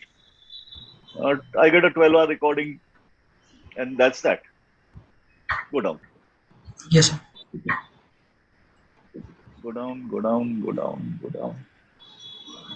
Yeah. So all of these, typically somebody who's not conscious and nobody knows what is happening, a good 12-hour overnight EEG will, at least, if nothing else, it will sedate the intensivist. Otherwise, they can keep getting at you, asking you, is this a seizure? Is this a seizure? So you have to get them off your back with this. Next slide. Go down, go down. Yeah, this is fine. Go down. I wonder if everybody noticed that it's intramuscular midazolam and IV, intravenous, the other two drugs. That's because midazolam is now approved for out-of-hospital therapy. Next, go down. Yes, and it's so easy to remember, 20, 40, 60. Go down. Yeah, phenobarbital. Grossly underused, and we simply don't know about it. One of the advantages of phenobarbital over everything else, of course, the disadvantage is it takes a long time to wear off, but you can actually chase levels. And typically, when you're using phenobarbital in this kind of situation, you're pushing it to toxic levels, literally 60 to 80 micrograms per ml. Okay, I think enough of epilepsy. Let me get back to my new passion. Let's open it for questions and comments. I always had one reservation about these algorithms and their time frame. Once you put a time frame somewhere and it gets accepted and published, there is a chance that you may go out of the time frame just because of your lack of facilities or whatever. What's the advantage of the time frame? I have an answer to that, but let's see what Sachin says.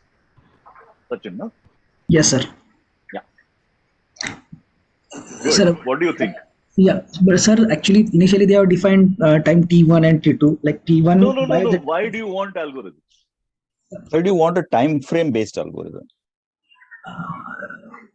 Think about it. Right. So we have like medications. Like we have to give time to medication to act as well. No, step back. You're not a resident. You're somebody who's running a hospital or a casualty. Why do you want one slide prior? Just put one slide prior. Not this. Not this. Go to the valproic acid and those ones. Right. Yeah, fine. Leave it at that. So the reason for, sorry, so you were saying something? Yeah, I want to make a comment, which is an extension of actually Satish's comment. I don't think we are following any time frames. From a very practical point of view, most people will give midazolam or lorazepam and follow it in quick succession with any of these three drugs. And I find that nowadays, levetiracetam, I mean, I'm talking about 4 years ago or 5 years ago. Even today.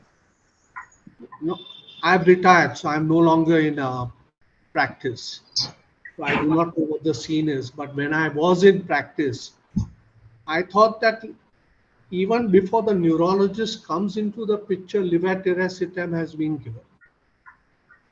Sometimes it has been given for a solitary convulsion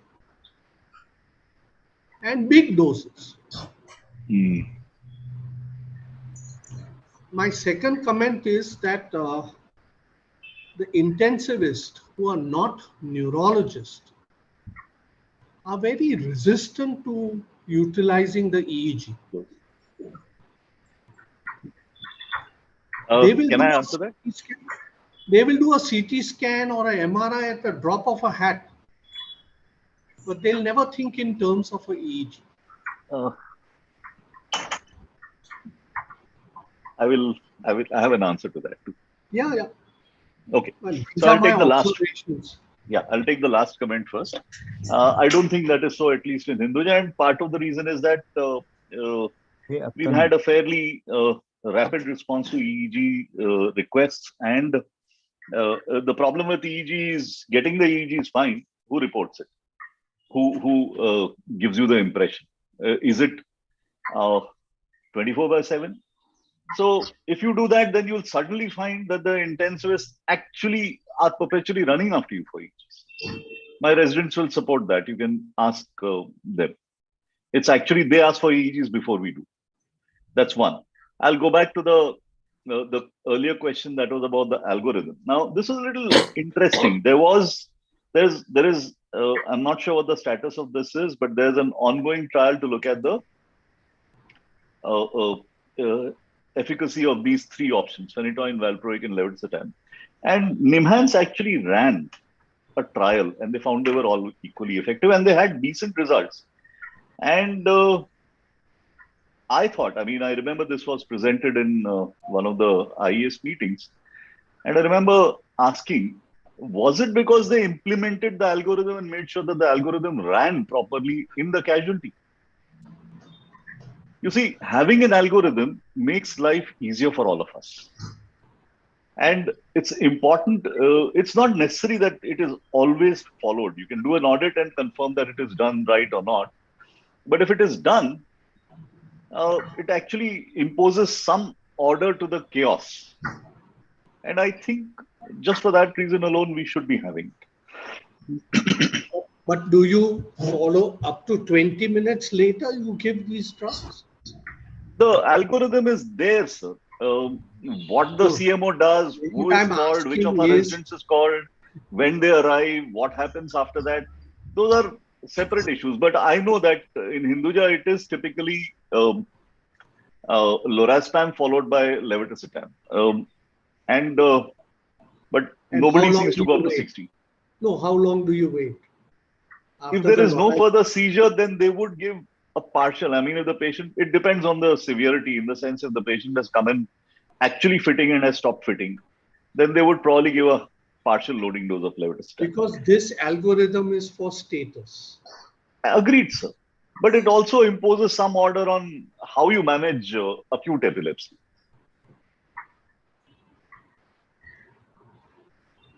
Now, Satish, what about Bombay Hospital?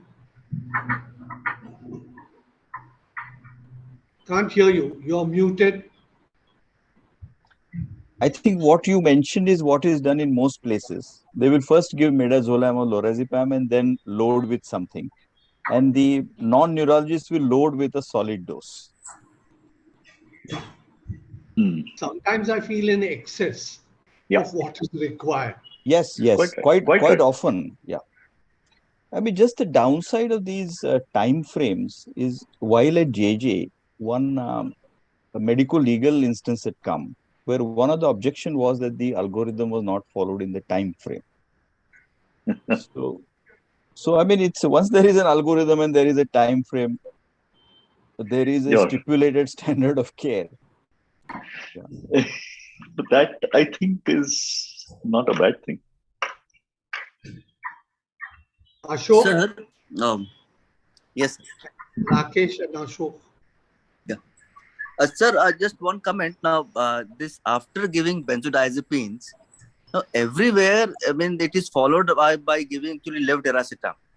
I think the use of phenytoin, which we used to use actually earlier, has practically gone down. No CMO or even the ICU in charges are willing to give eptoin.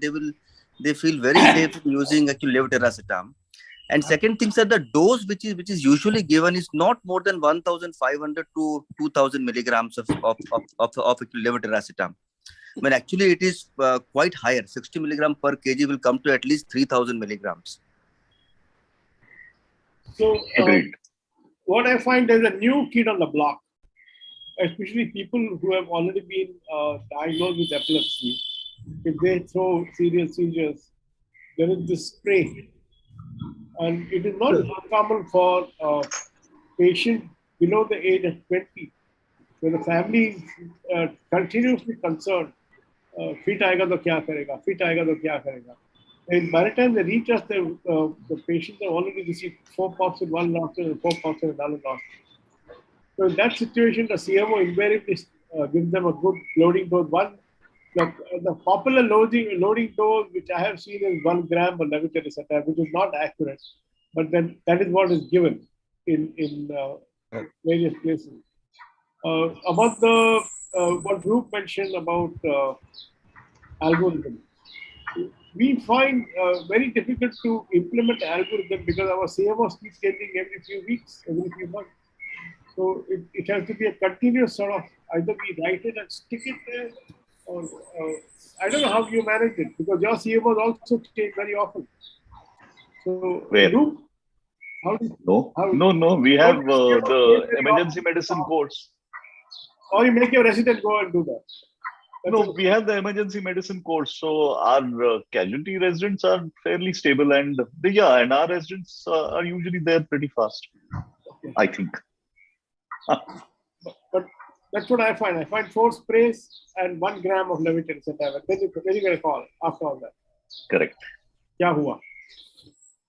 Sir, what dose of levetiracetam is usually used at your place, sir? Gurusani, sir?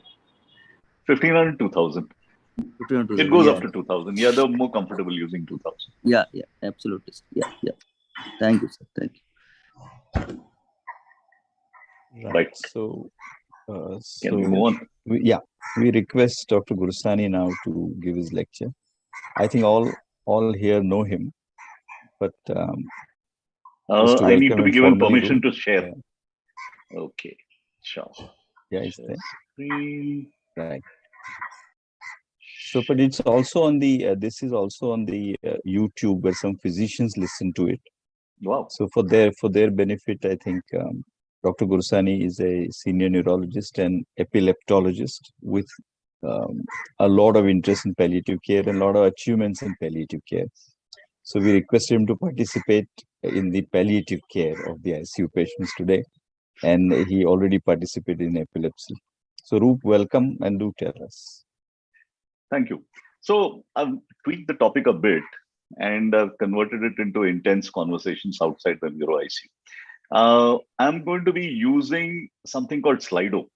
And if you are on a laptop, then you can just open your smartphone and in the next slide, point your smartphone at the Slido barcode. Otherwise, on the phone, you'll have to toggle between Zoom and Slido. And at least for the initial part of the talk, there are some questions because there are no right answers everywhere. And you can also ask me questions through the meeting on the Slido. And as you can see, I am also signing into Slido. Right. So, neurocritical illness is actually an artifact of modern critical care. Somebody's brain is hit by a truck, a bomb, a bullet, a clot, whatever, and they end up here. Earlier, if they stopped breathing, they died. Now we catch them before that. Some of them still die, but some improve and some end up with a persistent vegetative state. The situations that we see are ischemic stroke, intracranial hemorrhage, traumatic brain injury, rare things like CNS infections, inflammatory disorders, and probably the most common is the secondary one, hypoxic ischemic encephalopathy, post CPR and post return of spontaneous circulation. But to broadly categorize them, they are medical versus traumatic. Okay, so let's see if anybody can answer this. So what does this talk about? I've said breaking bad news as a headline, but there's more to it. And you can actually put multiple options here. You don't have to stick to one. Right? Anybody else?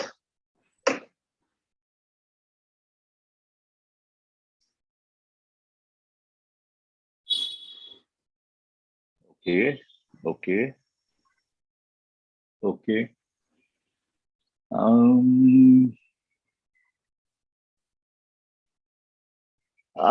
There is a talk on prognosticating, so I'm not going to go too much into that. I am not going to cover communication skills. It's a procedure. What I'm going to do is put out the surgical anatomy, enlist the steps of that surgery, but the skills are a separate business. So let's move on. Otherwise, yes, all the other four are going to be covered. Prognosticating, delivering bad news, and especially handling emotions is a part of it. Shared decision making, you also need to know who are surrogate decision makers. And then finally, goals of care determination. And all of these will kind of come together. So this is about the structure of these conversations. But if you need to conduct these discussions competently, that's a separate interaction on communication skills. So this is my patient. She still is my patient. 67 years old when I first saw her in 2014. Seen 3 hours after onset. She was opening eyes to stimulation, gaze to the right. She had an abnormal extensor decerebrate response on the left, but she also had a right plantar extensor. And would you advise a decompressive craniectomy? Yes, no.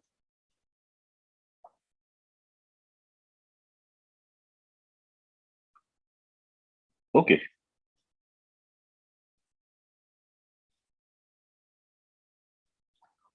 Only one.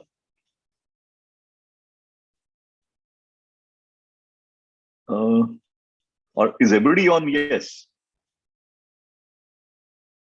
I can't figure this out. It's not telling me how many people are.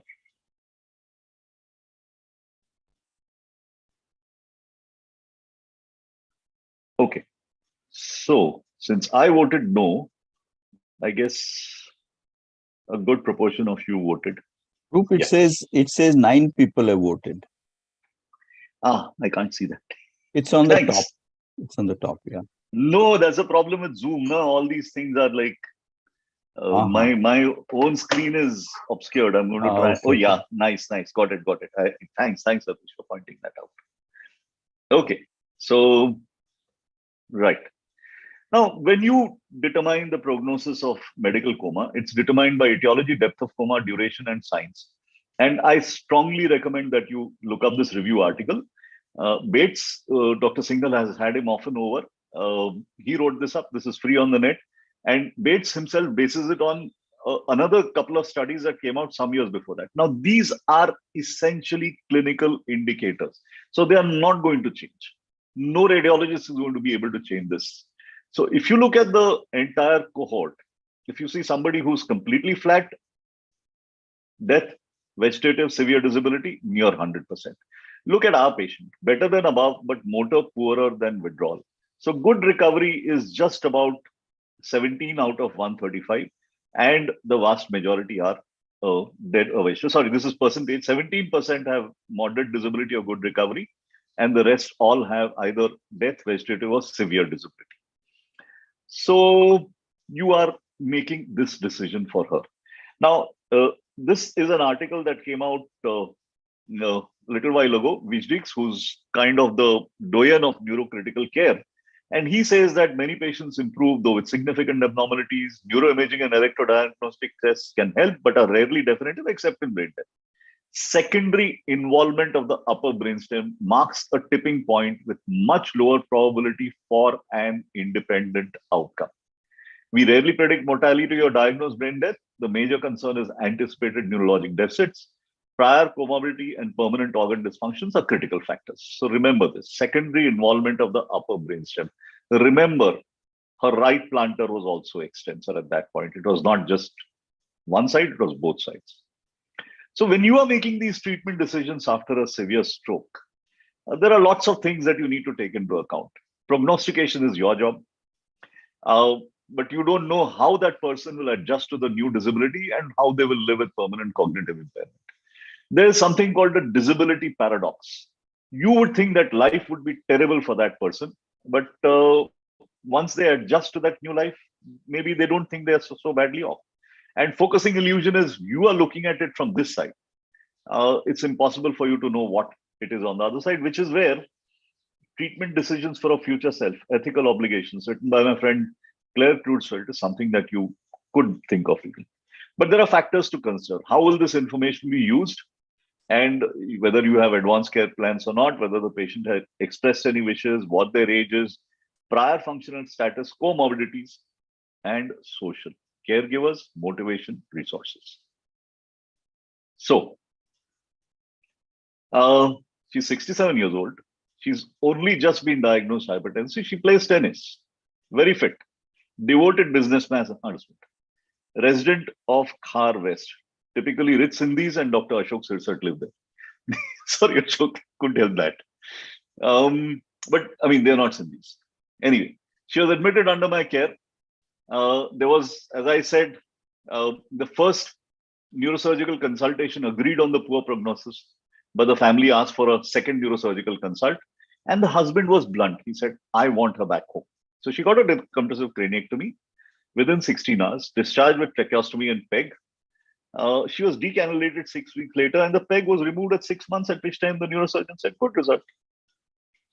So, but the husband asked me, what do you think she will be like 6 months from now, 1 year from now? I'm willing to do whatever it takes. Physiotherapy, whatever. I will do it all. But tell me where she will reach.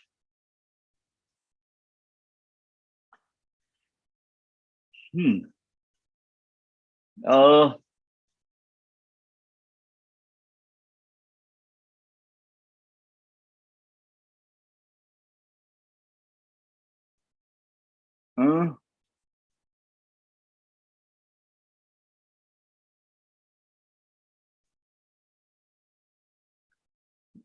uh, okay. So I think two people have taken my cue. Which is not what I said, but so many of us do that. I told them bad prognosis, you decide. Survival to hospital discharge, but died subsequently. Completely dependent, but communicative. I think the majority of you got it right. And that is where she did remain. Now, had we gone ahead with withdrawal, that would have been a self-fulfilling prophecy. I would have prophesied that she would survive, and I would have effectively have killed her. But listen to the rest of the story. 3 years later, because I see her even now, the husband closed his consultancy down, stopped the traveling that he enjoyed. He became a full-time carer with 24-hour nursing. The patient is wheelchair-bound, almost completely dependent, but largely continent. She's sad, but she's not depressed. I checked it out. And one day, the husband actually broke down and told me the story. This was before my palliative care hat was on. And she was a tennis player. She keeps asking me, why did you have me operated? Her brother is a retired army doctor. He came from Delhi the next morning and he was very upset. We have no support. My children have assured me that they will take care of her if I'm not there. But right now, I'm all alone. He passed away 2 years ago. They are well off. But who will take care of her? One child, concerned, caring, lives abroad. The second in India is disconnected, uncaring. So, these are the implications of that 15-minute conversation. I promise you, this is the last Slido that I'm going to subject you to. After this is straightforward talk. Let's see how you vote.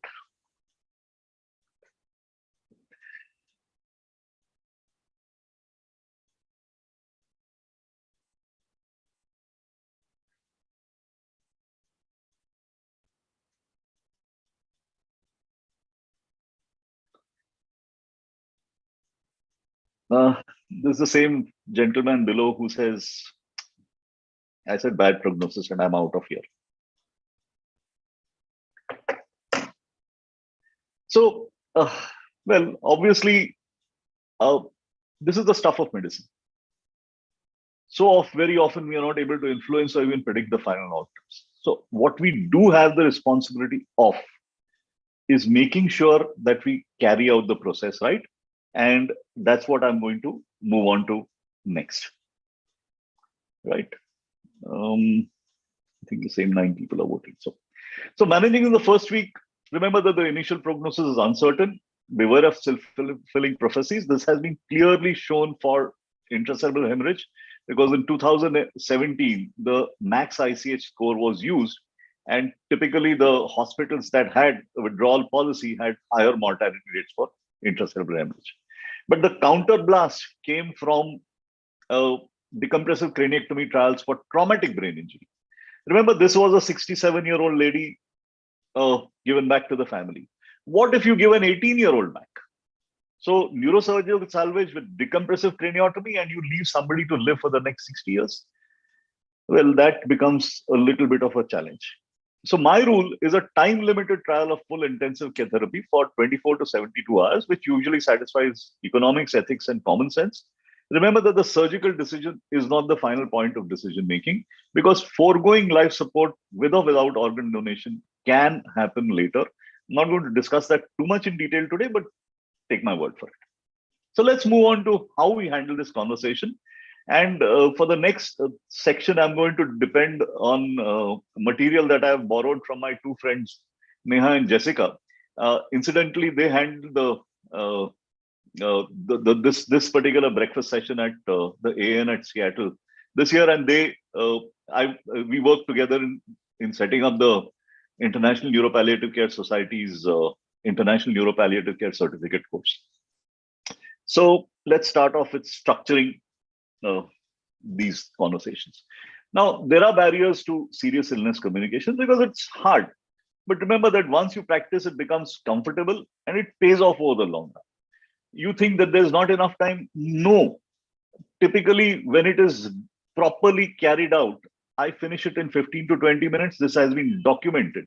For instance, AIMS palliative care department has documented that they can do that in the ICU. And you can divide these conversations over several visits if you want. You can be taught. The earlier you talk about these things, you actually improve quality of life and reduce depression and anxiety. We can prognosticate, and you do not have the right time, wait for the right time to have these conversations. And in our medical culture sees death and decline as a failure of treatment. That is not so. A lot of people want to prepare for the future. So we use this as a basic protocol, but Spikes, which many of you may know, was designed actually for oncology patients in the clinic. Spikes is S is for setting, P is for perception, I is for invitation, K is for knowledge, E is for emotions, and S again is for summarize. I wrote this up quite some time ago, thanks to Satish. And there are two protocols that are available, but the classic one is the Spikes one. So getting the setting right and so on is all important. Remember that when you do the setting, in OPD, it's different. Here, you are actually getting a family that actually wants to know and is interested in this conversation. When you go on beyond that, and of course, you do have to ask them how much they want to know. You also have to find out what they know already before you go on to giving them knowledge. When you give this knowledge, use a warning shot. Simple things like, I know that I don't have good news for you, or so on. And then actually, she has a massive brain hemorrhage. Stop. And silence. The problem is, as doctors, we are trained to fill up the silence with words. Don't. Just stop. Don't say anything. If you learn how to use silence, you will actually find that a lot of things that you would actually be saying are said by the family. So then going on, after information, you have to deal with emotions, and then you have to close. So let's look at how you respond to emotions. You have to respond to emotions, then empathetic response. There will be an emotional response. Don't fix the situation. You have to manage your own emotions so that you are able to be fully present.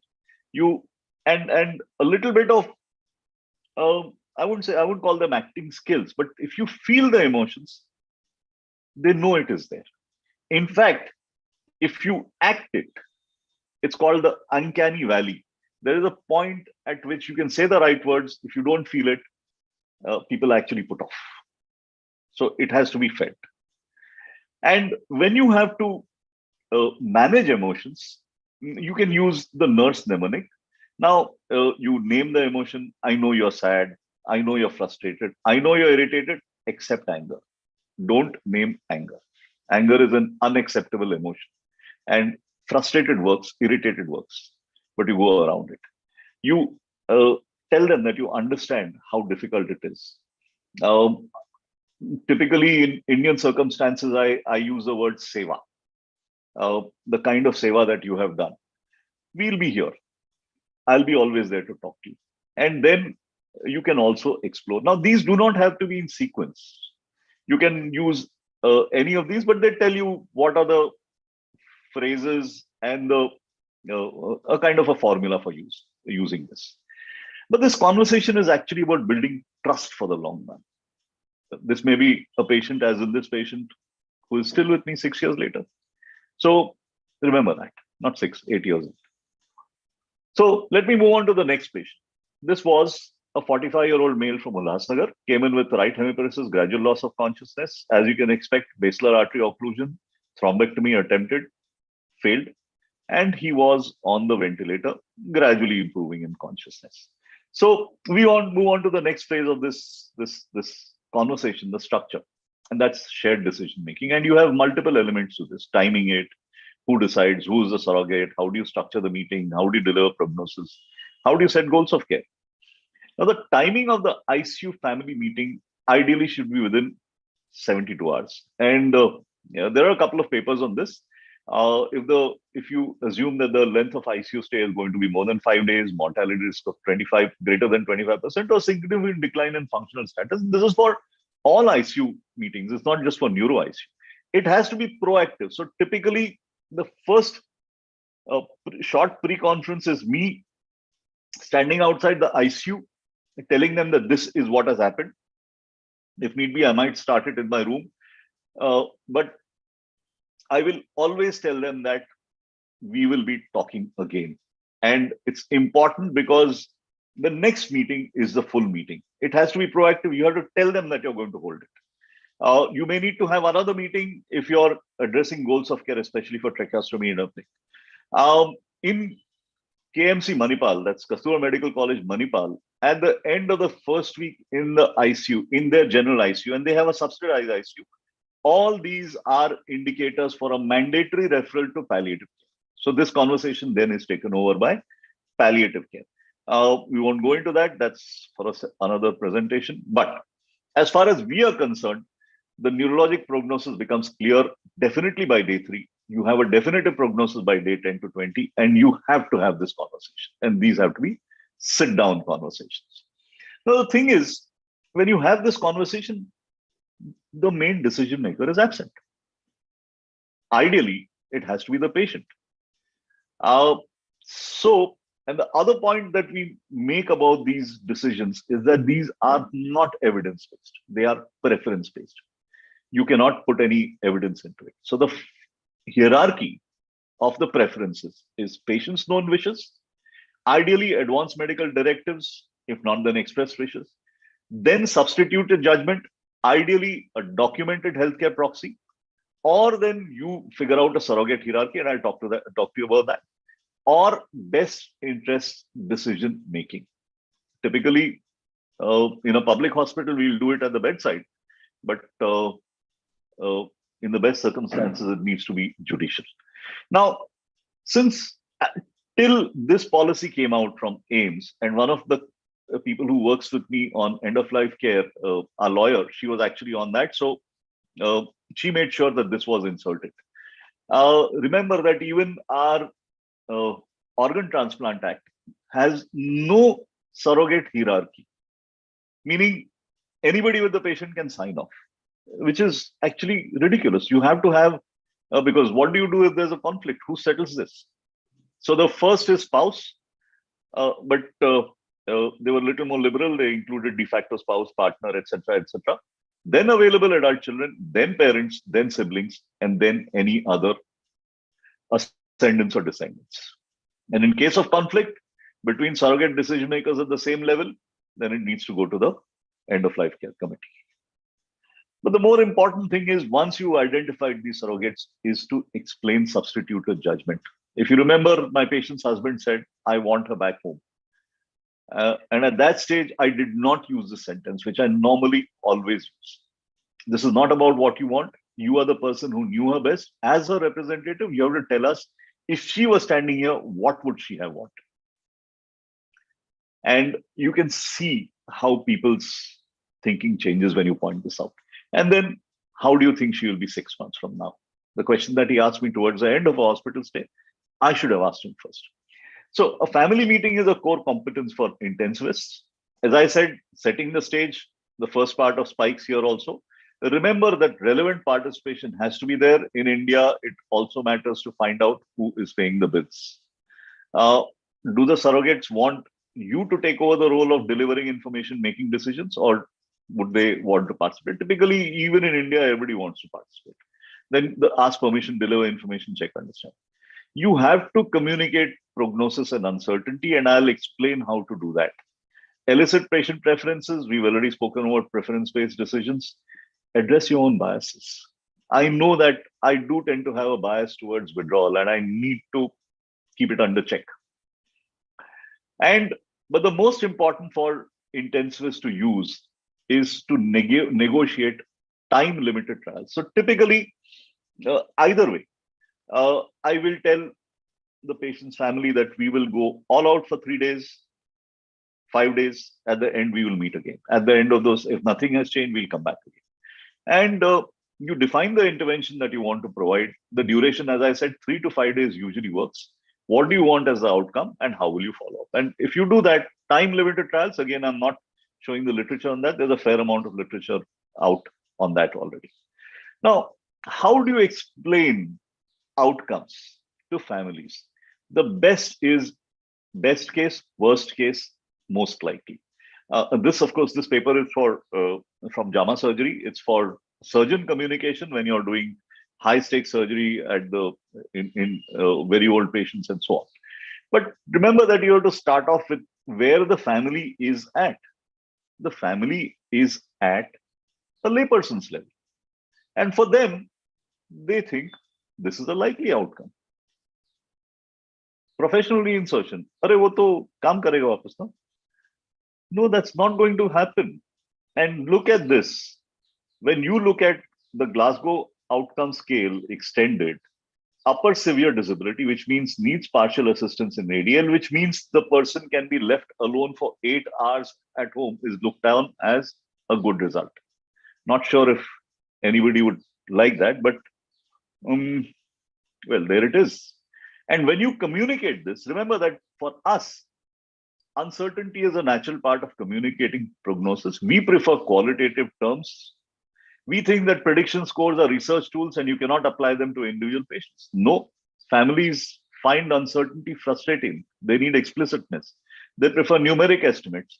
But most importantly, they want acceptance of their decision once it has been made, and you have to prognosticate with compassion. There was an interesting study which looked at anesthetists. No? So anesthetists are the quintessential, sorry if there's anybody here, neurotechnicians. They see everything in between, but they don't see end to end. So a whole bunch of anesthetists were were asked to vote on whether they would want a decompressive craniotomy for yourself. And they were given 3 scans to see and a basic short history. These come from the crash trial, these scores. So the prediction of unfavorable outcome was clear. So they were given these scans, they were asked to vote, and then they were given the numerical outcome that was predicted. And you can see how much their own decisions changed. So numbers matter. So for this gentleman, the best case was that he will speak. Maybe he'll lead by mouth, may even walk with support, but he'll be completely dependent on all activity of the daily. Worst case, multiple medical complications, may never leave the hospital. My guess that he'll be bedridden, but he will recognize and respond to the family. And nowadays, I actually put down numbers on this. We can do this because we have, at least in neurology, we have the advantage of MRI, diffusion weighted imaging, which can give you an estimate of the amount of damage, and put that together with the clinical findings. So I make definite statements only for she will never be normal again, or he is brain dead, he's gone. For everything else, I'll give these figures. For those three estimates, I would have given, as I said, my guess, 70% was that he would be able to recognize, but he would be bedridden. Remember, these are termed heuristic estimates. They are thumb rule estimates. They are not based on any evidence. And you should base this on pre-morbid functional status. So in both of these cases, I'm looking at pretty fit individuals. So I don't have to look at any kind of comorbidity. Heuristic estimates tend to err on the optimistic side. But remember that all of this is for medical coma. Traumatic brain injury is a whole different ballgame, and it is very, very uncertainty is huge there.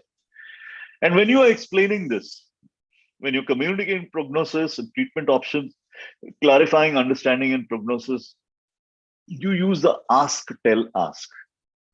You ask them what they understand, tell, ask them what you understood, and go back again. And you can get used to this technique, and it's not too difficult. If anybody wants, look up this paper. It's free on the net. It also has a video on all of this. So when you start this shared decision making, you assess prognosis and certainty of prognosis, assess family preference for role in decision making, and adapt your communication strategy based on patient and family factors.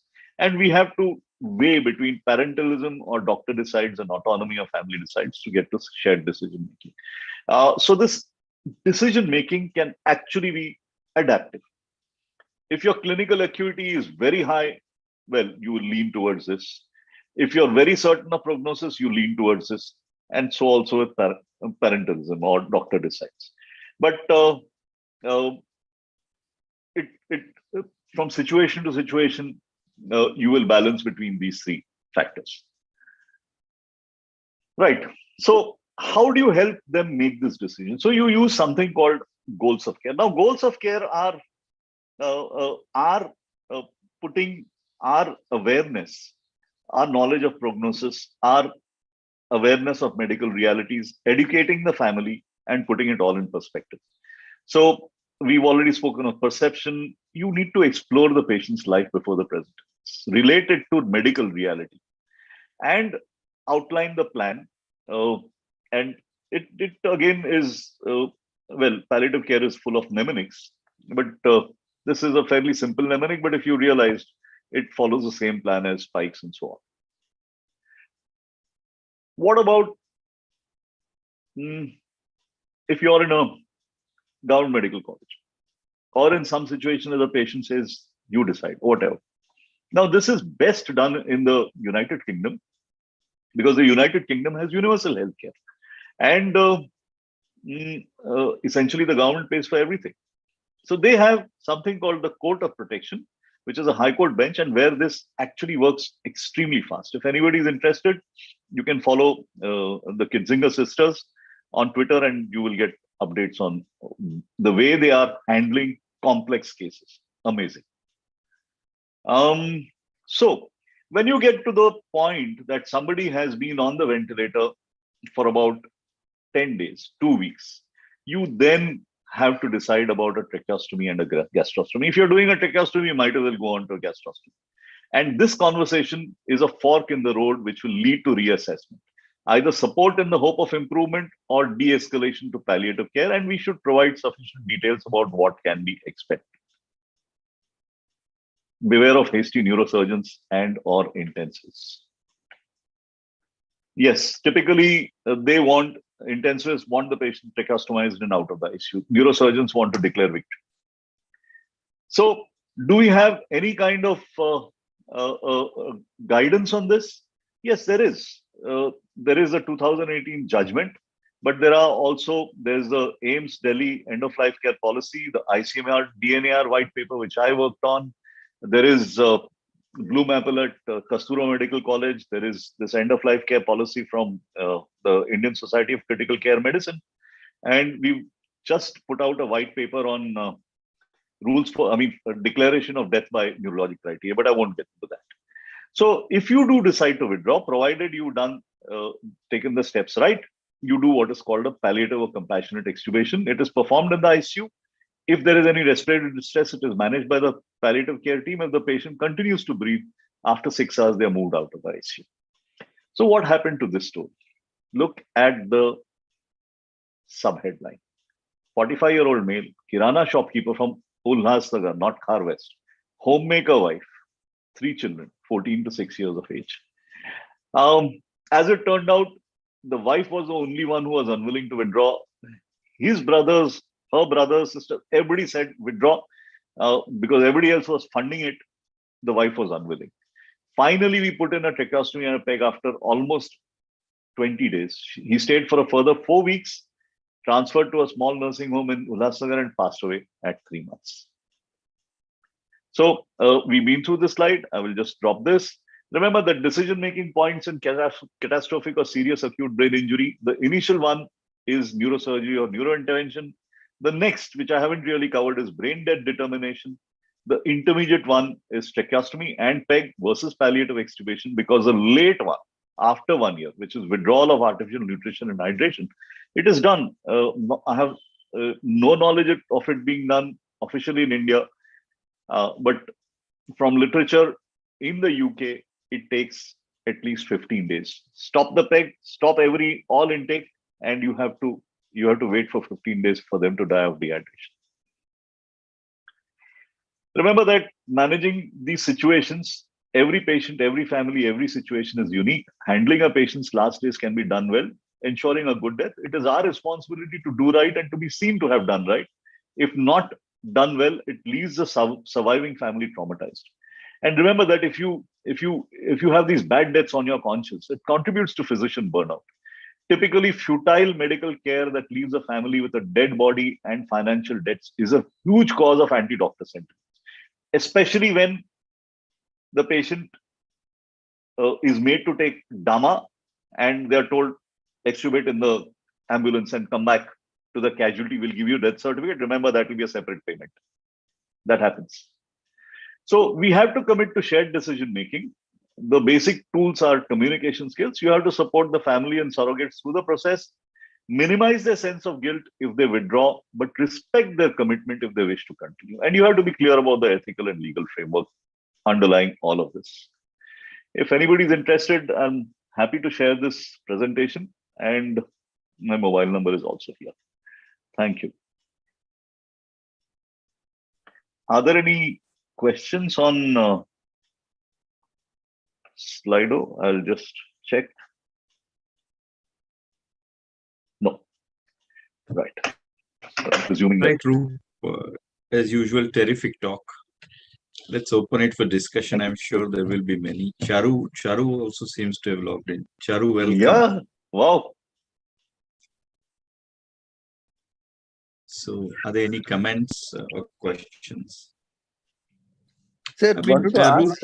Yes. So can we withdraw the ventilator if they give a kind of signature that, I mean, if we have told them that our outcome is not going to be good or he will be completely vegetative, and if they sign in the ICU, are we legally allowed to disconnect the ventilator and still keep the patient there? Yeah, of course, why not? I mean, okay, so the process that we follow, this is a process that has been outlined for, is followed at Kasura Medical. It's followed in a number of places, CMC, Vellore, many ICUs. Ideally, there should be a hospital policy on this so that you are supported by the hospital policy. We make sure that the consultants who are taking care of the patient are on board, and you need at least 3 to sign out. Then you make sure that the surrogate hierarchy is covered. So I would typically look for at least 2: spouse and adult children, or spouse and adult siblings, or adult siblings, parents, whatever. But I would typically look for 2 layers and at least 3 members. If the spouse is in Gaon, that is not acceptable. You have to work some way around that, make sure that the people who are there give you a clear commitment that they speak for everybody else and so on. But you get 3 of them to sign it. So you make this document out for withdrawal, which is signed out by 3 consultants and 3 surrogates. and we proceed with that. Our palliative care physician, Dr. Jayarajan, handles the documentation. And after it is done, that's it. Ashok. Yeah, thank you, sir. Thank you. What you said about taking the patients in the ambulance, a moribund patient, disconnecting the ventilator and coming back to the CMO's office And pay the charges. for the certificate. It's just not on. It will never be done. No hospital will probably allow it. Unless you, as a primary consultant, are willing to go down and sign. That is issue one. So I changed the situation differently. If there is a situation where people are willing to take the patients home and do no treatment, I invite the family doctor, I take him to the ICU, I have a round with him, I show him a CT scan, I show him the MRI, I take a small chit block and write the diagnosis because sometimes they forget between bleed and hemiplegia. Hemiplegia can be bleed, hemiplegia can be infarct. So I don't want any complications. So I write a perfect diagnosis with kidney failure, with hypertension, diabetes, put it in his pocket, take him down to the second floor, give him a cup of tea, and he and the patient, they sign a dharma. They go down in the ambulance, and when whatever happens, he extubates at home. He extubates at home, and whatever happens, he certifies according to what I've told him. So there is no way any hospital can do it. It has happened to me from Leelavati to Vasai at the Oscar Amba Minor traffic signal in a traffic jam. Oh, I got 20 phone calls in 20 seconds. So it was terrible. So that's the only way you can solve this problem, unless the family doctor. See, tragically, there are many families today who don't have a family doctor. It's a big, big problem. I agree. And no one to sign. Some family doctors point blank say, I'm not going to sign. Can I answer this? Please. Okay. So one thing is, I completely understand that not all hospitals have a palliative care team. In Hinduja, the palliative care physicians come in. If the patient is going home, yes, the GP is involved. The palliative care physician, the GP, and the family, that becomes a liaison. We are actually one step removed. That's one. Two, if you are completing, if you are proceeding with withdrawal, if the patient is even partly conscious, it is unacceptable to leave the patient gasping for breath when you extubate. And that is something that should not happen. Should not happen. That distress, the family sees that. They remember it. That is something that you cannot handle outside the hospital. So this job has to be completed in the hospital. And I respectfully but strongly disagree. It is not okay to extubate outside the hospital. It has to be done within the hospital. Sedation has to be given. And what we do very often, the patient continues to breathe. They go out into the ward and the family holds hands. Kirtan start off. Agarbattis are lit. And then everything ends peacefully.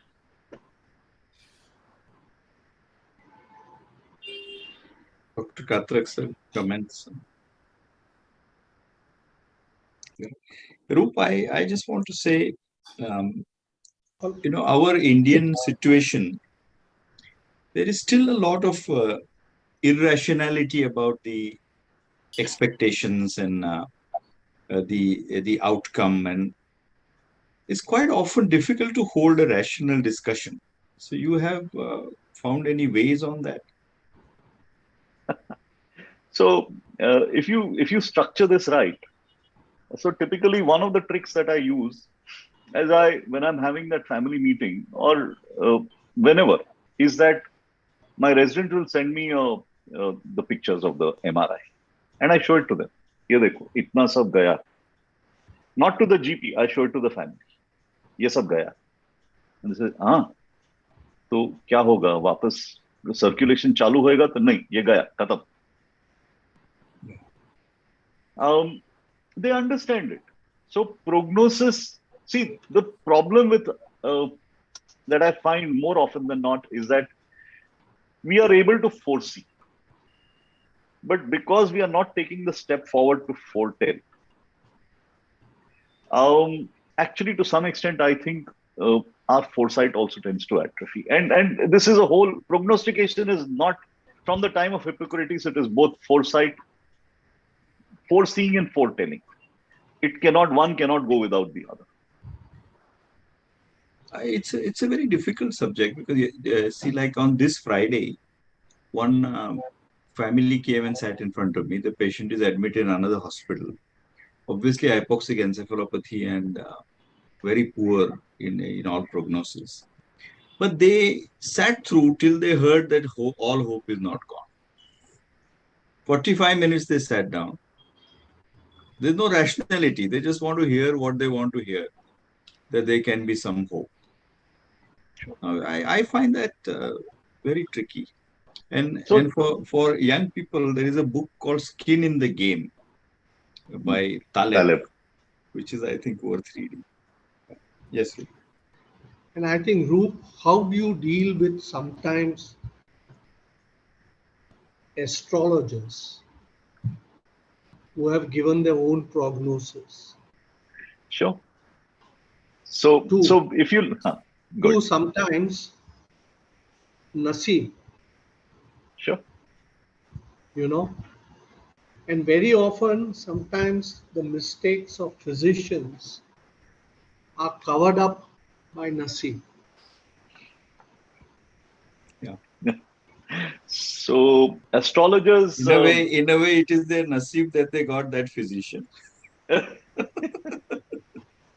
Yeah, so but Naseeb, I've seen it so often. So there yes. is a certain amount of acceptance. Yes, yes. Yeah. So what I think is that the kind of family that goes after the astrologist typically has the resources to deal with it. Typically, if you look at the first patient versus the second, the subtext was the socio-economic status, nothing else. If you looked at it, they were actually in neurological prognosis identical.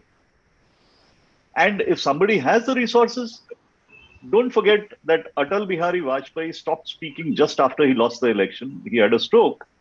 When did he die? 14 years later. So that's why neurologic prognosis is very often decisional. People die when people withdraw. Jimmy, Charu, Secondly, Rakesh. I tell you sometimes bad prognosis is given in small doses.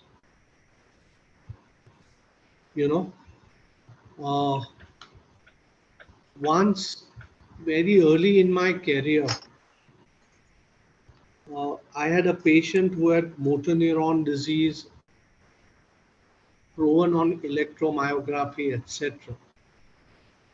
And I sat with that gentleman, who was an educated person, although in JJ. And I told him what the prognosis is, that it's going to become worse day by day, and unfortunately, we have no curative therapy.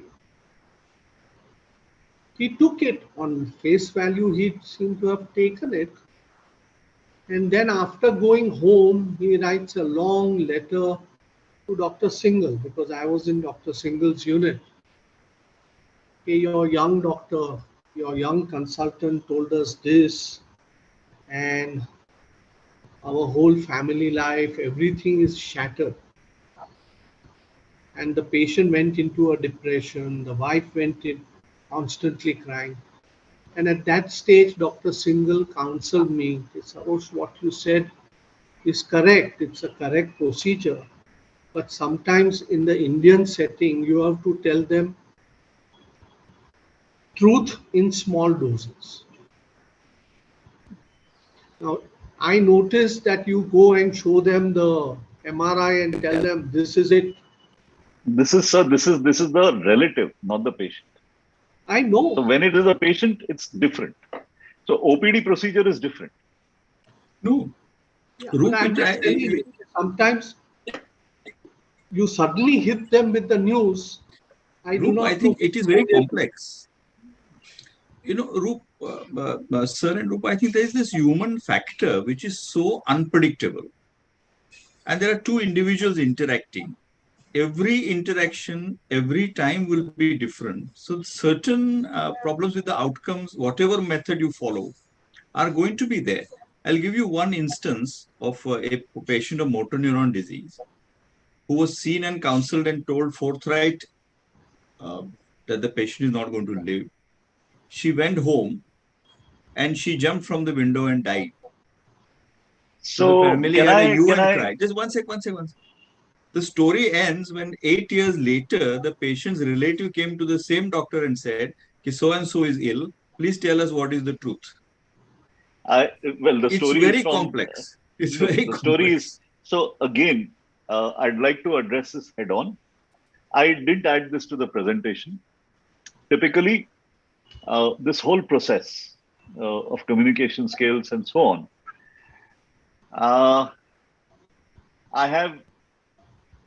I strongly believe that all of this can be taught. The mishaps that both of you spoke about could have been avoided. And there is a way to deliver truth in small doses. That's absolutely correct. So if I were to deliver the news of motor neuron disease, because it's not so different from delivering the news about cancer, I typically step it into two conversations. The first conversation is, in fact, at the end of the first conversation, when I've obviously confirmed the diagnosis, send them off for investigations. At that point, I ask the patient point blank in front of the family, because that's another issue that comes up. Uh, who will speak for you? Are you going to come back and speak, or is it going to be is it somebody else from the family who's going to come and talk to me? That's one. Because typically the family will come back and say, don't tell him, he's going to get very upset. So I have to handle that. Typically, I handle that by telling them very bluntly that, remember that this is not a good diagnosis. You are not trained in telling this. I am. It's my business. Once you take it on your shoulders, they are happy to hand it over.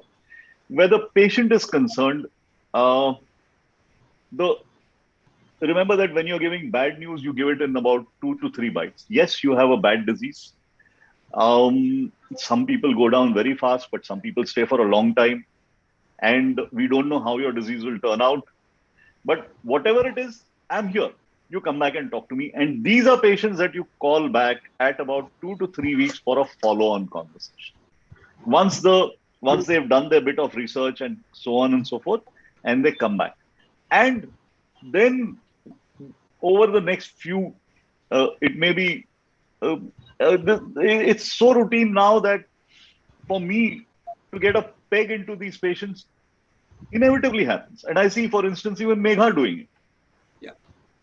We get our pegs done because patients are prepared for what is happening to them.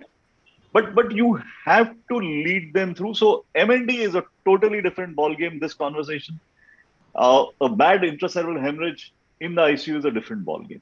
And you obviously have to tailor your conversations accordingly. Roop, I'll endorse what you said.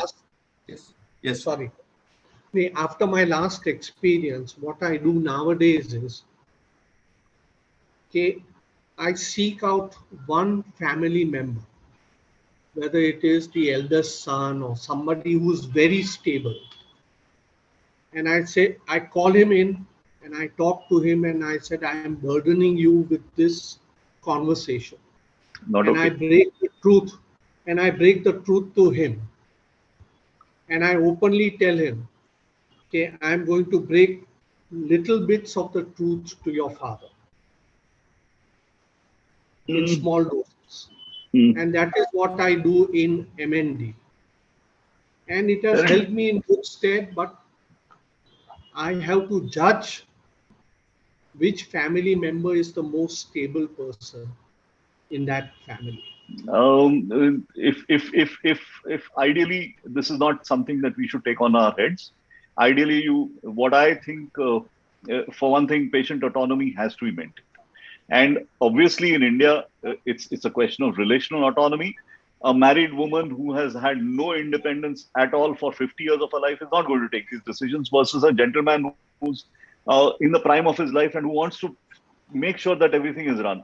So you have to judge it situation by situation. So the best way that I have found is to put it to them and let them decide who talks for the patient. And typically, even the married woman sometimes comes back and says, "No, I want to know." That's her choice. Yeah. So any comment, Jimmy, Charu, Rakesh? Sir, one question. If my old patient who has been discharged and is brought dead to the casualty, can I give a DC? I'll 15 answer days. this question. I'll Yes. answer this question. What is the Yes, sir. time gap? Yeah. Maybe, sir, after a month, he was quite advanced No, PD and he died at home, sir. no, you can't. Okay. So I'll handle it a little proactively. Rakesh, part of the issue is that we are not prognosticating survival, because when you do that, then typically when I know that somebody is likely to pass away in the next 1 year, I tell them, please get a GP on the job. Find somebody. If Exactly. you have Exactly. not found a GP, I will help you find one. But that Exactly. has to be done, because when your father passes away, who will give the death certificate? And make sure that the GP comes in and sees your patient once a month, so that they Exactly. don't ever. I ask one I've thing. been doing like this, sir. I've been doing absolutely correct. Yeah, Exactly. yeah. BP check करो खाली ऊपर होएगा ऊपर नीचे होएगा. I tell them that. Thank you, sir. Thank you. Right. So I think for want of time, we have to move on. Roop, thank you very much. It was very, very interesting. And I think, Sorry, Ashok, I had my fun at your expense. so the next one is neuromuscular weakness in the ICU. Darshan, you want to start? I think we are almost 40 minutes over time. So I'll request everyone. Darshan? Yes, sir. Are you able to see the screen, sir? Yes.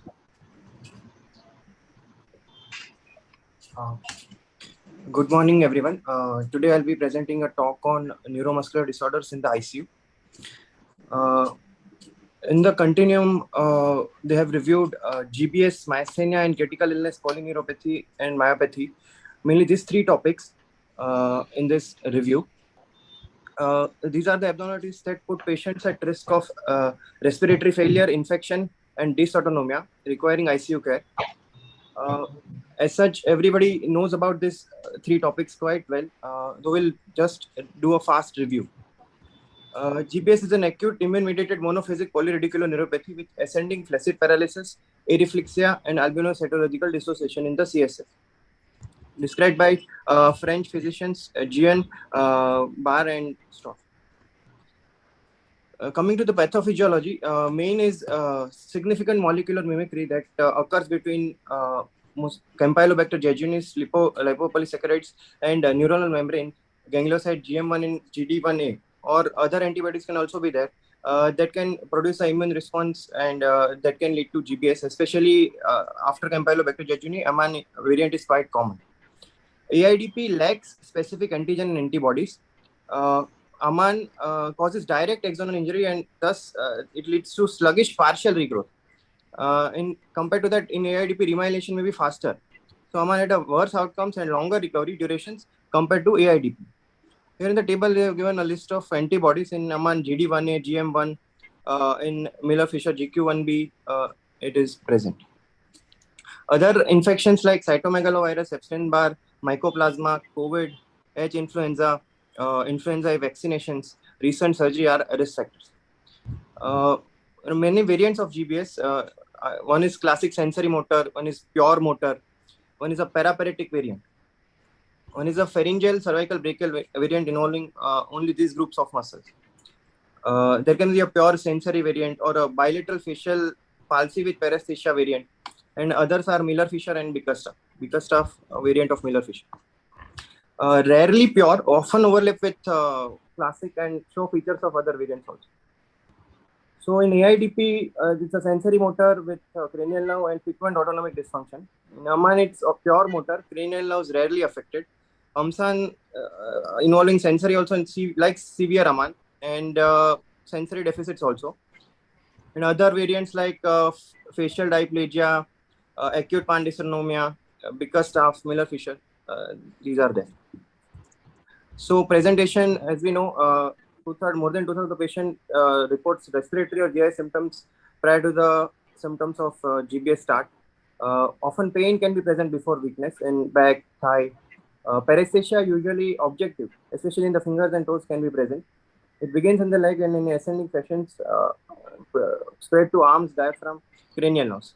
Reflexes are absent or diminished, although early on they may be preserved.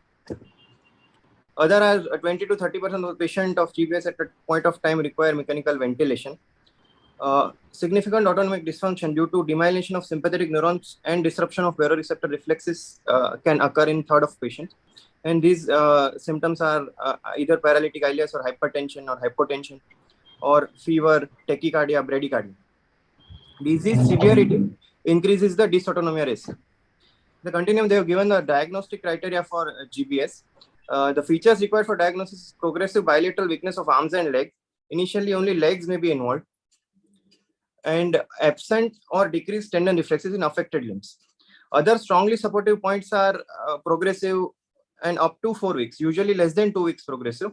Relative symmetry of signs and symptoms, relative mild signs and symptoms, sensory signs and symptoms, cranial involvement, especially bilateral facial palsy, autonomic dysfunction, muscular or radicular back or leg, limb pain, albuminocytological dissociation. Though normal protein do not rule out this GBS. And electrodiagnostic features of motor or sensory motor neuropathy. EMG is mainly to differentiate between different variants. And features that cast doubt or red flags. These are increased number of mononuclear or morphonuclear cells in CSF, fever at onset, nadir less than 24 hours, marked persistent asymmetry, bowel bladder dysfunction at onset or persistent during the disease course, sharp sensory level, hyperreflexia or clonus, extensor plantar. These are other features that cast on the diagnosis. Plasma exchange and IVIG, they both can be used and reduce the need for mechanical ventilation and speed recovery in acute respiratory failure. American Association of Neurology recommends non-ambulatory patients all are to be treated with Plex or IVIG. No data suggests that combo therapy is more successful than monotherapy. Steroids are not recommended. Continuum. And second IVIG course has no evident benefits. For the ICU management, there's a IGRI score, that is Erasmus GBS Respiratory Insufficiency Score, that calculates the risk of a patient who will need mechanical ventilation within 1 week after testing. So it includes days between onset of weakness and hospital admission. If it is more than 7, then the score is 0, 4 to 7 is 1, and the less than 3, that is 2. So if it is more than 4, then there is likely possibility that the patient may require mechanical ventilation. Facial or bulbar weakness has also got a 1 point if it is present at admission. And MRC sum score of both the upper limbs and lower limbs. If it is totally 60, so if it is between 51 to 60, then 0 score. And it is less than 20, it is 4 score. So more than 4, then mostly they will require ice ventilation. If respiratory failure, intubate urgently, no NIV in GBS, single breath count can be used. These are 20, 30, 40 rules. Forced vital capacity less than 20, maximum inspiratory pressure less than 30, and maximum expiratory pressure less than 40. If it is like that, then intubation is considered. But don't rely on this solely. And it is to prevent anoxic damage from respiratory or cardiac arrest. And tracheostomy may be required. For autonomic dysfunction, close attention is required, and because it can lead to press or SIDH like complications. So long-acting BP medications and rapid fluctuations in BP in patients with dysautonomia should be avoided. They have preserved consciousness, so they should also be assessed and treated for pain, anxiety, and depression. So high-level ICU care like frequent turning and repositioning to prevent bed sores, DVT prophylaxis, compression devices, adequate nutrition, stress ulcer prophylaxis, early mobilization with physiotherapy, and bowel regimen prophylactically can be considered. So for prognosis overall, more than 80% patients regain ambulation within 6 months. If they have required prolonged mechanical ventilation, then the duration can be prolonged, and 2 to 12% mortality they have given. Now, second, we'll talk regarding myasthenia gravis. It's also It's a most common neuromuscular junction disorder. First classical clinical description in 1672 by Thomas Willis. It is a fluctuating weakness that is increased by exertion. There is a Osserman's classification for that. One is ocular myasthenia, 2A is mild generalized, 2B is moderate generalized, 3 is acute severe, and 4 is late severe. So here also auto antibodies. In 80 to 85% patients, anti-acetylcholine receptor antibodies, they cause complement mediated damage. They cause accelerated turnover of acetylcholine receptors, and they block the active site. In 10% of patients, anti-MuSK antibodies can be present. They interfere with the acetylcholine receptor clustering. And in this type of myasthenia, prominent muscular atrophy is usually found. Some patients may have double seronegative, and rarely double seropositive also can be present. These antibodies are IgG antibodies and are T-cell dependent. So T-cell mediated immunotherapy can also be considered. Patient can go into crisis with either a bulbar weakness or a ventilatory muscle weakness. And here in the flow chart, the mechanism for respiratory failure has been given. Here the diagram of neuromuscular junction showing acetylcholine receptor antibody, acetylcholine esterase with all the different muscle proteins and the mechanism. So types are early onset, that is less than 50 years. Sorry, it is associated with thymic hyperplasia. Late onset is more than 50 years. Early onset usually in females, late onset usually in males. Thymomatous myasthenia is usually associated with acetylcholine receptor and other antibodies like titin. Other in ocular myasthenia, acetylcholine receptor present in 50% of the cases. So in ocular, usually is asymmetric weakness of several muscles in the both eyes. Medial rectus is most commonly involved. Pupils are spared. Ptosis, asymmetric, and or diplopia within usually 2 years in 100% of myasthenia patients. Usually, chronic contraction of frontalis muscles that can lead to a worried look or a surprised look. Or here, as you can see in the photograph, there's a peak sign that the fatigue leads to slight involuntary opening of the eye as patient tries to keep them closed, and other signs like quiver or enhanced ptosis, curtain sign, pseudo-ino can be seen. And if more than 2 years it remains ocular, likelihood that it will not generalize. Usually in ocular, RNS and anti-SL can come negative, so a diagnostic dilemma can be there. Others like bilateral facial weakness, nasal twang, hoarseness, dysphagia, difficulty in chewing. But isolated respiratory dysfunction or dysphagia as a presenting feature can be rare. Limb muscles can be involved, upper limbs more than lower limbs. 20% patients first time present with myasthenia crisis. Here, a snarling face can be seen because of the facial weakness. Infections, medicine, surgery can provoke myasthenia crisis. Infection is most common trigger. Medicines like fluoroquinolone, aminoglycosides, beta blockers are common offenders. And medicines like immune checkpoint inhibitors, they can cause immune-related myasthenia in a healthy persons also, and they can worsen the symptoms in a known case.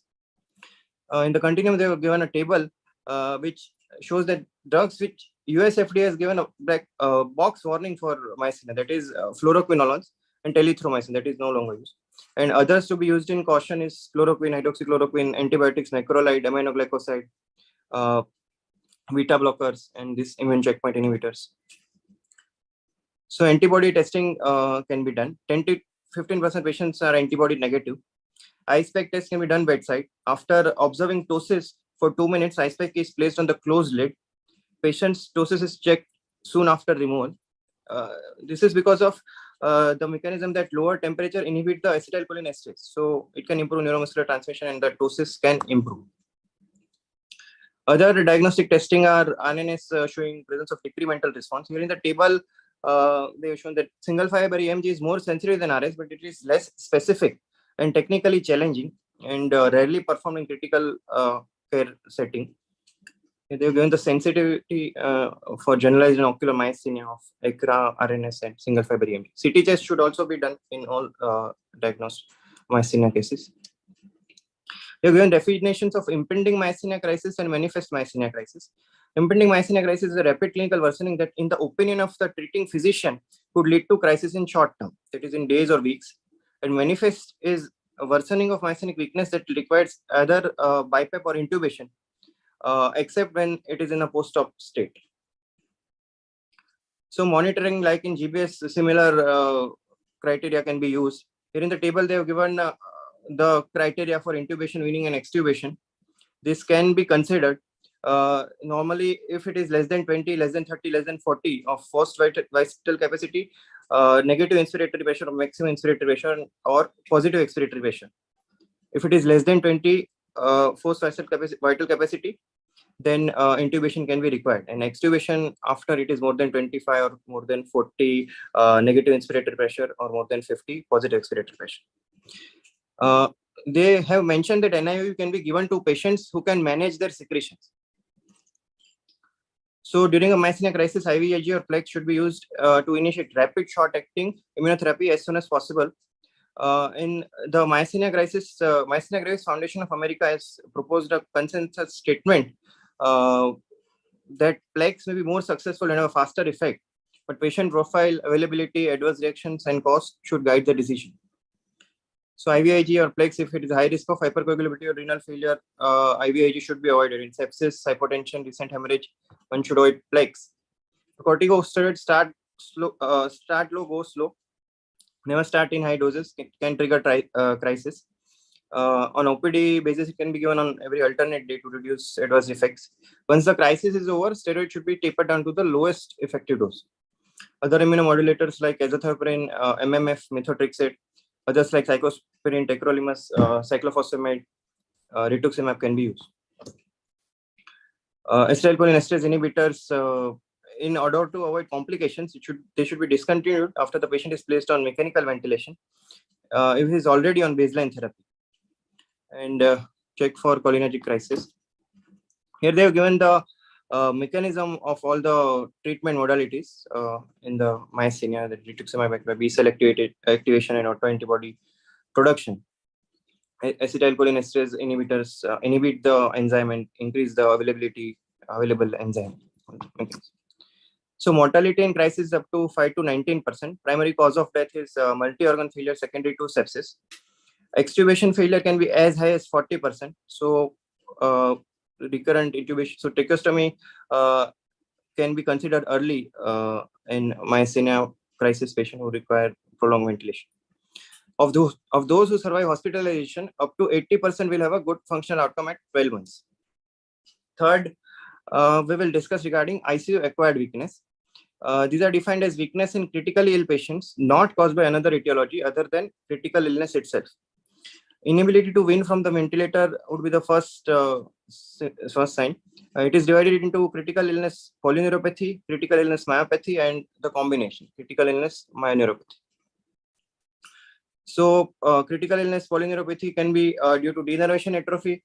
Critical illness myopathy can be due to different mechanisms like loss of thick filaments, that is thick filament myopathy, or scattered necrosis, or type 2 fiber atrophy, or with diffuse necrosis, or with rhabdomyolysis. And there can be overlap of both chronic critical illness polymyoneuropathy. So pathophysiology is multifactorial. It can be this polyneuropathy is an axonal polyneuropathy without demyelination, and these mechanisms are acquired channelopathies, microvascular disruption, metabolic derangements, gene expression alteration, and cellular bioenergy and mitochondrial function alteration. What are the risk factors for these? In this NEJM article, I have taken the photograph from female sex, sepsis, catabolic state, multi-organ failure, systemic inflammatory response syndrome, long duration of mechanical ventilation, immobility, hyperglycemia, prolonged neuromuscular blocking agents, glucocorticoids. These are all the risk factors. Particularly hyperglycemia, prolonged multi-organ failure, or prolonged ventilation must be considered in mind. These mechanisms we have discussed in critical illness polyneuropathy, now ischemia, now microvascular mitochondrial injury, and in myopathy also myosin loss or similar mitochondrial dysfunction, oxidative stress can lead to that. These both can cause symmetrical proximal weakness. In critical illness polyneuropathy, cranial nerves are preserved. Critical illness myopathy causes facial paralysis. It causes facial paralysis, but rarely affects extraocular muscles. So if there is extraocular muscle involvement, it suggests a different diagnosis. Both processes involve respiratory muscles, especially the diaphragm. The main differences is that reflexes may be hypoactive or abolished, and sensations reduced. In myopathy, that will be preserved. The electrophysiological features of critical illness polyneuropathy shows normal to minimally reduced nerve conduction velocities. CMAPs are reduced. SNAPs are also reduced. In myopathy, SNAPs will be normal. CMAPs are reduced, and CMAP duration are increased. Primary benefit of differentiation is to prognosticate, as myopathy have a greater chance of recovery than critical illness neuropathy patients. But performing them in the ICU, it is a logistic challenge. So treatment currently focused on prevention. They say that moderate rather than intensive control of blood glucose is recommended in the ICU, not very intense control. Early parenteral nutrition should be avoided, reducing sedation or prolonged neuromuscular blocking agent, and encouraging early physiotherapy and occupational therapy reduces the risk of ICU-acquired weakness. To prognosticate that nearly 30% of critical illness ICU weakness survivors have a long-term impairment. More than 80% of individuals with critical illness myopathy recover after ICU stay of at least 6 to 12 months. So to summarize, recognizing GBS and myasthenia gravis early can lead to a tailored treatment and a better outcomes.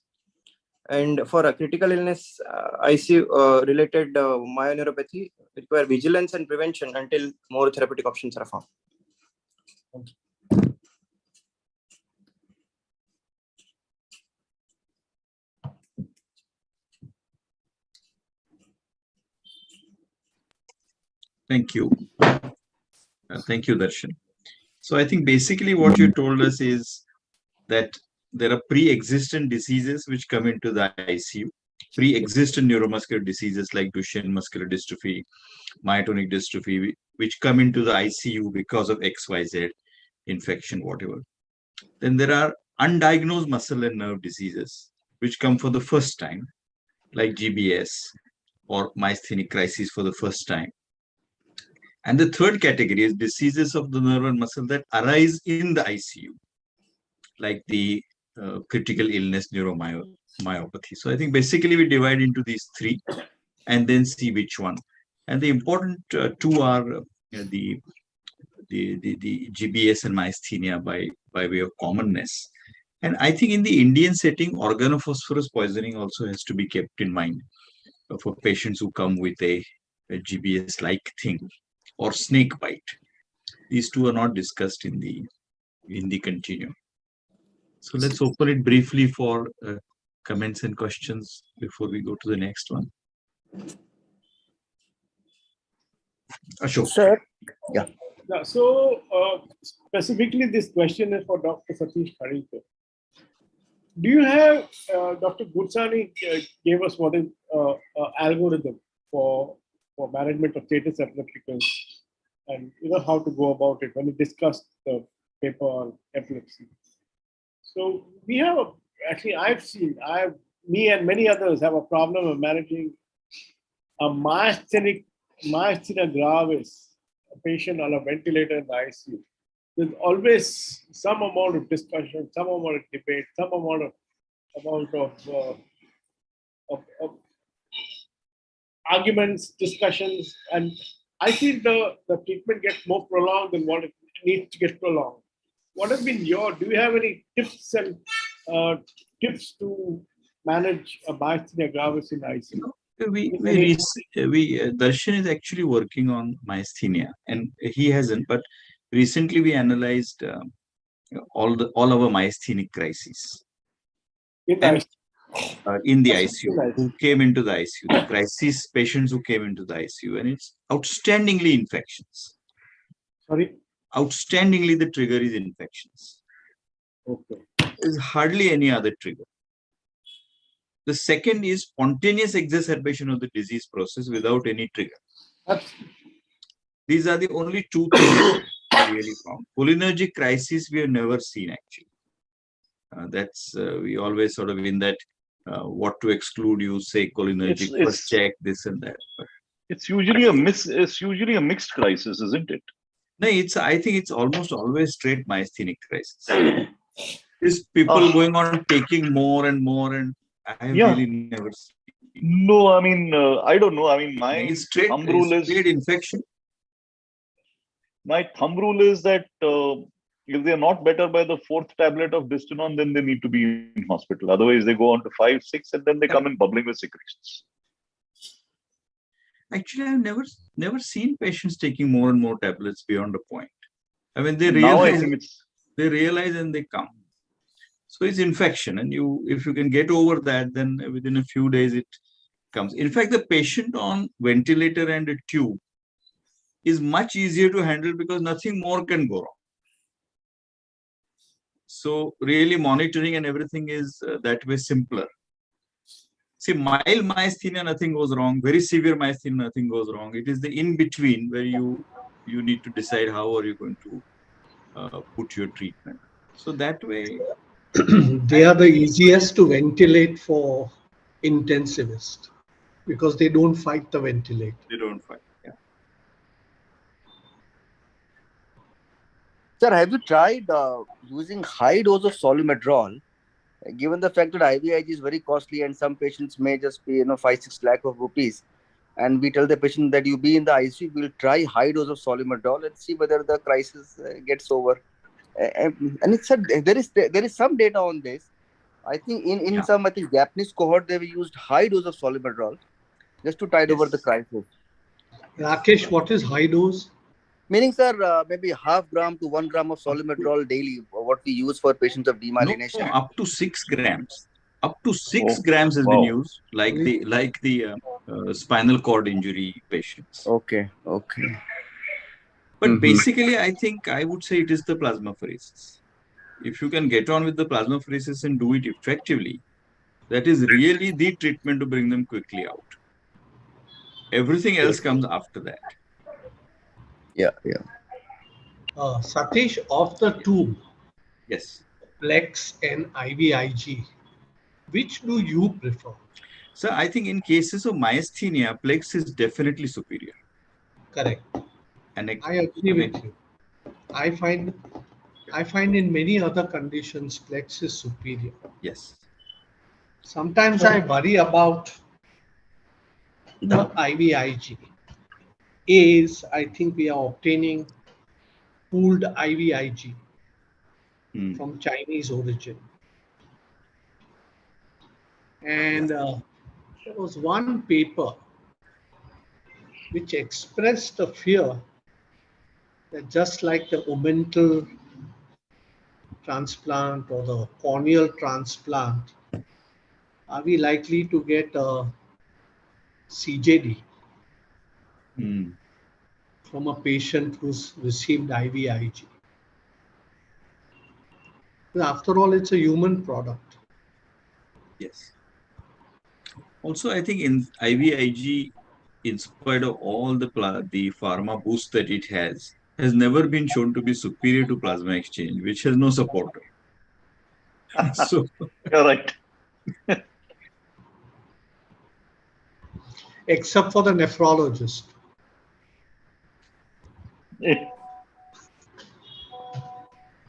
Who do the exchange? Yes. So let's move on to the next one. Sir, just one Rakesh. question, sir. Yes.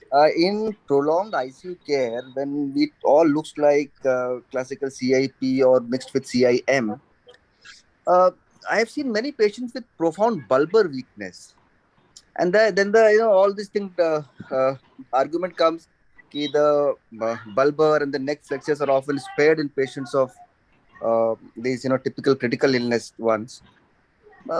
I don't know, sir. Have you seen patients of like pooling with the saliva with a tracheostomy? Otherwise, limbs are flaccid, weak, looking like typical CIPs. No, what is the question? Is bulb affected in CIP? Yeah, yes, sir. It depends on the severity. Okay. But often, sir, the cranial nerves are considered to be classically spared in CIP and CIM. But still, time to time, sir, I have seen that many patients have quite significant bulbar weakness. I think they are like any other severe neuropathy. Yeah, correct, sir. Yes, sir. Absolutely. So, Rakesh, The Yes. first thing when you suspect that, please watch the pulse of the patient. Yes. Because of the vagal loss, vagal tone loss, they have a sustained tachycardia, Okay. which is unexplained. Mm-hmm. You will notice that patients of Guillain-Barré, at the point when they start improving, the first improvement is in the pulse rate. Yes. If the Yes. pulse rate Extra. starts going down Going down. Yes, sir. from 100 to 90 to 80 and whatnot, and you know that the patient is about to improve. Yes, sir. Yes, sir. Correct, sir. Yeah. So let's move on to the next one, Ashutosh and Ashok. Yes, sir. The next talk is a lot like what Roop said, given by Asutosh. He's concentrated on prognostication Yes, sir. and how difficult it is to do it the right way. And is there any way that all of us can improve on a day-to-day basis? And he has Ashok, very I hard. won't take some of the last slides of my talk on prognosis and Absolutely. outlook. So that's for coma, but he has applied for hypoxic ischemic, for stroke. He's got various criteria. We're not going to talk too much about them, but they're all available in the literature. Asutosh, please proceed. Please Yes, proceed. sir. So good morning, everyone. I'll be talking today about the chapter titled Neurologic Outcome Prediction in Intensive Care Unit. So neuroprognostication is a complex undertaking with many important ramifications. On one hand, it allows patients with good prognosis to be supported aggressively, survive and recover. And on the other hand, it avoids inappropriate, prolonged and costly care in those with devastating injuries. These are three pillars of modern neuroprognostication, which includes comprehensive characterization of neurologic injury burden, gauging the cerebral resilience and neurologic reserve, and tying it all together with individual values surrounding the accessibility and the difficulties of arduous convalescence journey. Deciding whether or not to continue aggressive treatment relies on the assessment of severity of neurologic injury, the potential for neurologic recovery, and how the expected deficits fit within the individual perspectives of a tolerable level of disability. So, what is the impact of neuroprognostication? For example, inappropriately pessimistic prognostic impression may claim the lives of 1 in 4 cardiac arrest survivors, of whom 1 in 6 might have survived to an ambulatory state by hospital discharge if given a chance to recover. And on the other hand, delivering maximum therapy targeting survival to patients with devastating spontaneous intracranial hemorrhages may prevent in-hospital deaths in 65% of cases. Although enduring, such a journey may be regarded as a torment if nearly all the survivors would ultimately die in subsequent 12 months or be rendered severely disabled. So, as Dr. Roop sir discussed, the threats to accurate neuroprognostication include imprecision of diagnostic methods and uncertainties in clinical trajectories, cognitive biases, that is, self-fulfilling prophecies, and limitations of outcome assessments and prognostic models.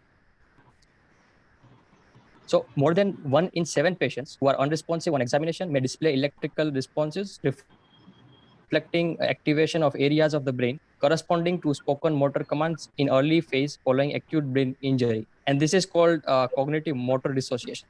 That is a disconnection between the activation of region of brain correlating to the task and the actual demonstration of the behavior. And nearly half of the unresponsive patients who exhibit signs of brain activation in the acute period may attain at least partial independence at the 1 year mark. So these early evaluations may be heavily influenced by confounders in acute phase, which include sedating medications and post-ictal states. Therefore, delayed assessments are better, and it allows evaluation of overall effect of rehabilitation following acute neurologic injuries. More than 80% of patients with moderate to severe traumatic brain injury who were unconscious upon hospital discharge recovered consciousness during rehabilitation in a 31-year sample of patients in the study. So, this is The most important cognitive biases, one of the main threats to accurate neuroprognostication, and it is called self-fulfilling prophecy. Here, the tool which is being investigated in outcome prediction studies is also used in clinical decision making, which results in an inappropriately inflated prediction performance. And this leads to a portentous vicious cycle in which the liberal use of tools and extrapolation of evidence from the flawed studies coupled with false security and overly confident assessments. So this is an example where a pessimistic prognosis leads to restriction in level of care and finally death due to this phenomenon called self-fulfilling prophecy. So this cycle blocks advancement of the field by contributing to knowledge gaps, shielded by dogmas in neurocritical care, and exponentially impacts the future steps in research and clinical care. So modern studies must mitigate self-fulfilling prophecy bias by reporting a breakdown of deaths, blinding the treatment team to study tool whenever possible, and accounting for timing of prognostication in relation to the injury. And the most helpful tools are those with very low false positive rates.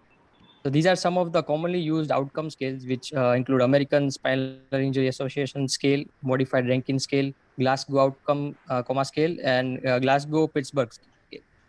These functional outcome scales are used in clinical trials and neuroprognostic studies where the ordinal scores are lumped into favorable and unfavorable categories. So lack of understanding of these tools used to evaluate outcomes and definitions used to dichotomize outcomes into good or bad, and failure to account for individual perspectives regarding the acceptable level of disability compound a major threat to accurate neuroprognostication. So how should be an ideal neuroprognostication framework? That is information pertaining to the burden of acquired neurological injury should be assessed in the context of individual factors pertaining to potential for recovery and accepted level of disability. And this should carry virtually zero false positive rate. So it ensures a low likelihood to contribute towards falsely pessimistic prognostic impression that could lead to withdrawal of life-sustaining therapies and deprive individuals with potential for recovery of a chance to regain function.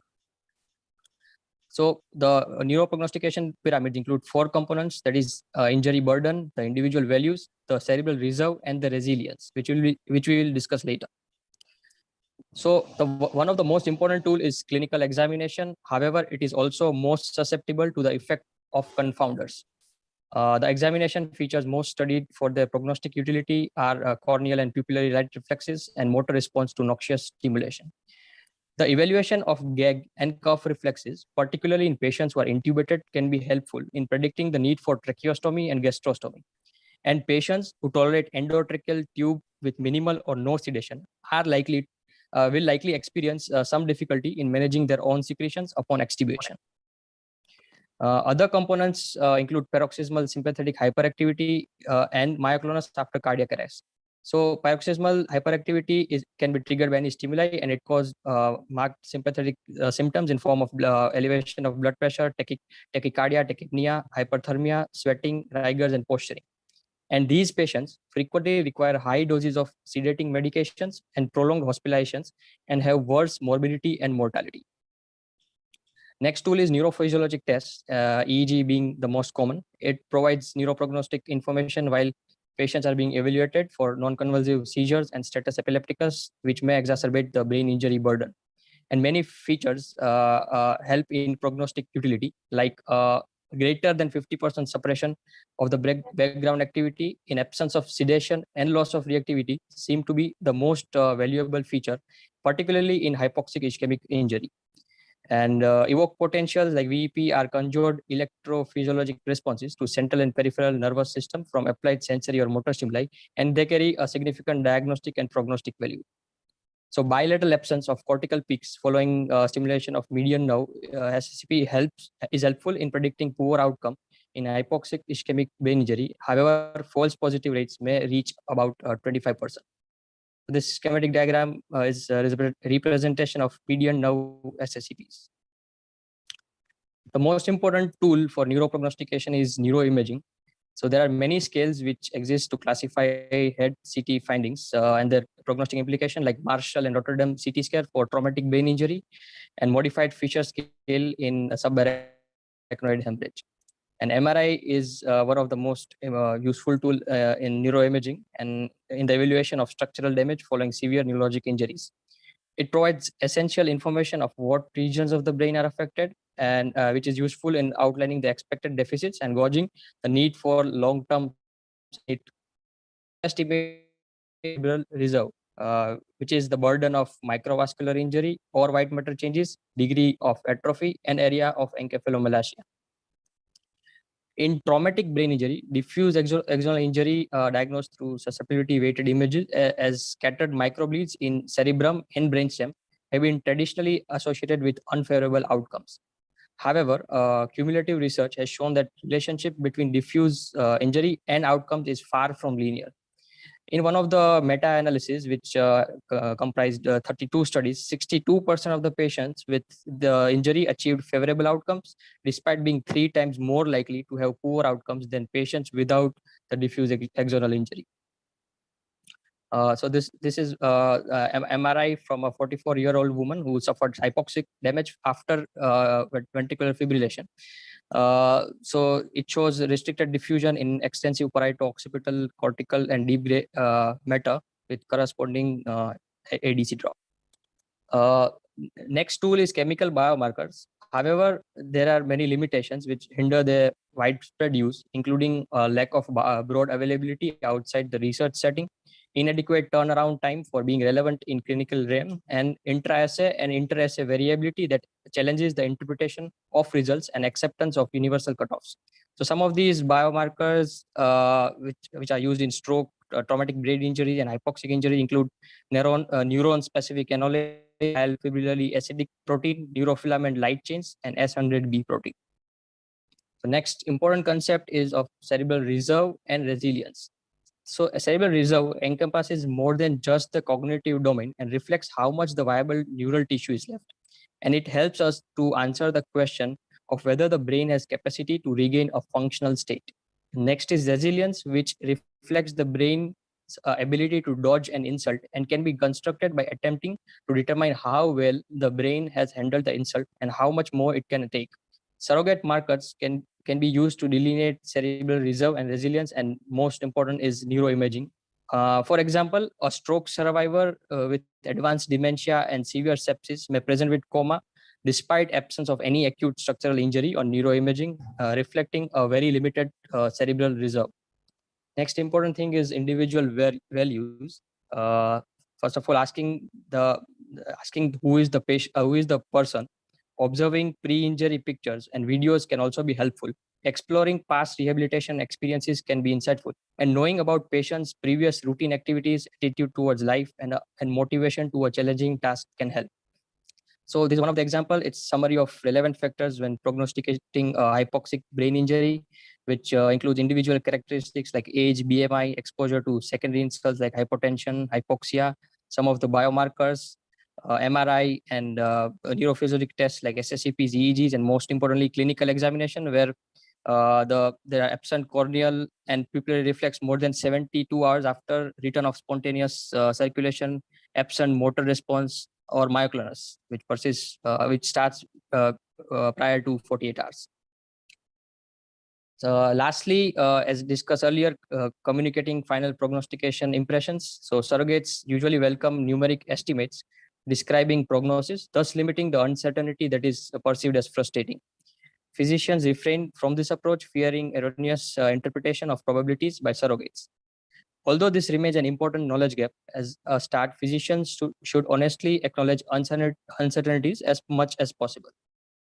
And it is helpful to be explicit when conveying what expected deficits are and how they may impact activities of daily living, while also contrasting the patient's pre-injury status with both best and worst possible functional outcomes.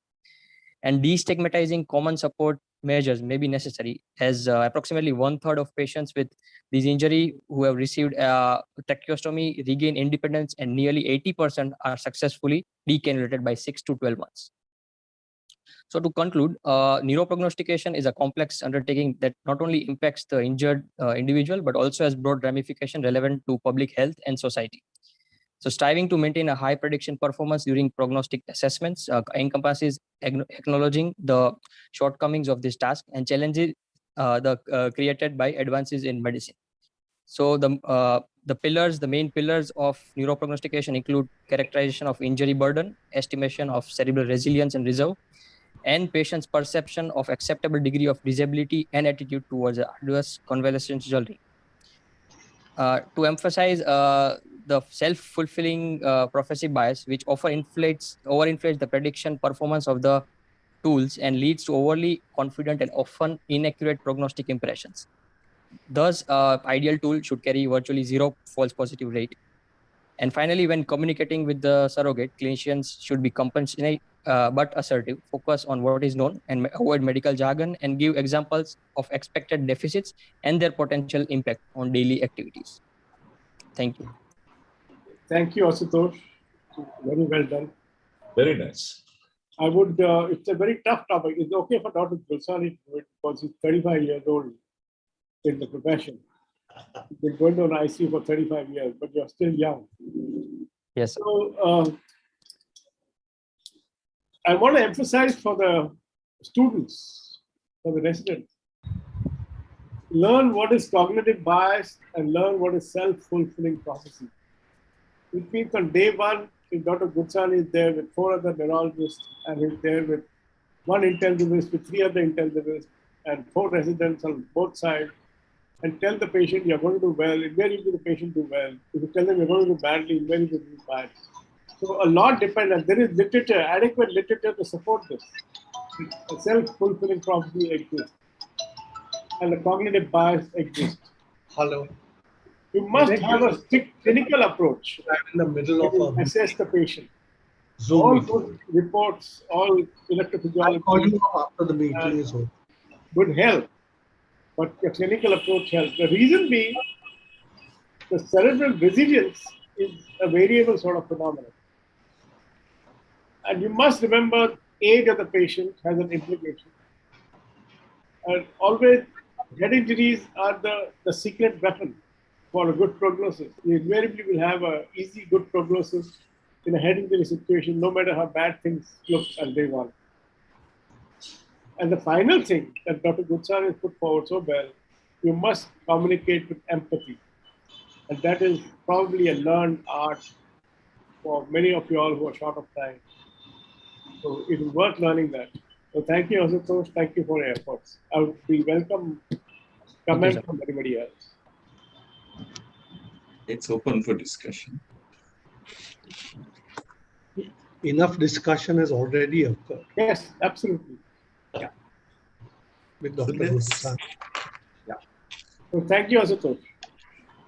Thank you. Now we have Dr. Katrak giving one of the masterful presentations on coma.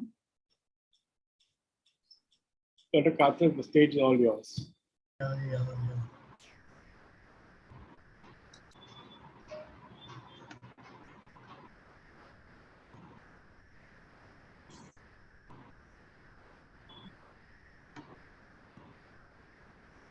Can you all see the slide? Yes. No, not yet. Not yet. No, I can see. Not yet. Not yet. Not yet. Just 1 second, please. Kamal, I'm in a meeting. I'll call you later.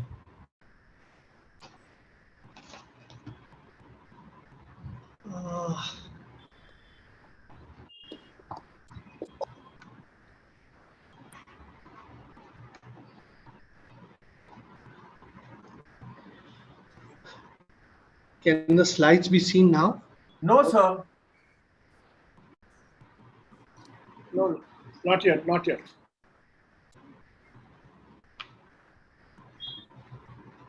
No? No, so only the gallery view of all the people are there. Sorry? No, sir, we can't see.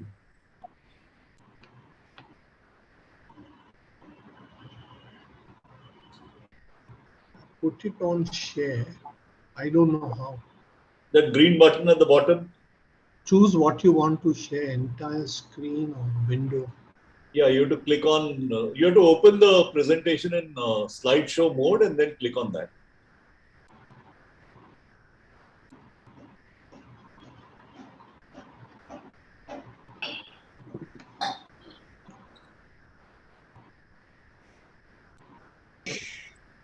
Just 1 second, please. This is a new laptop and I'm having problems with it.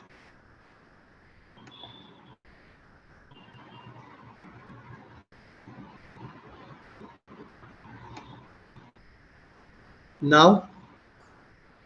No, no.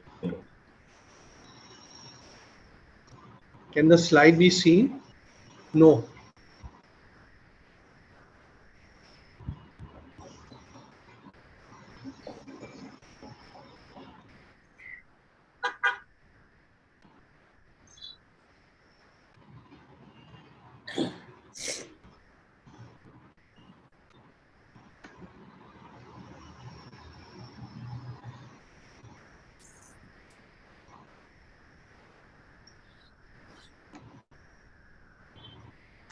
Can it be seen now? No, sir.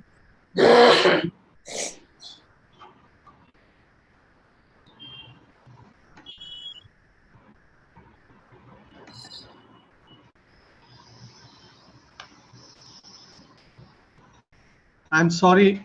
I'm really sorry. I just can't. This is a new laptop that I've got, but So I'm not after you say share the screen, what happens then? Green button after pressing the green I button. pressed that green button. Now done. And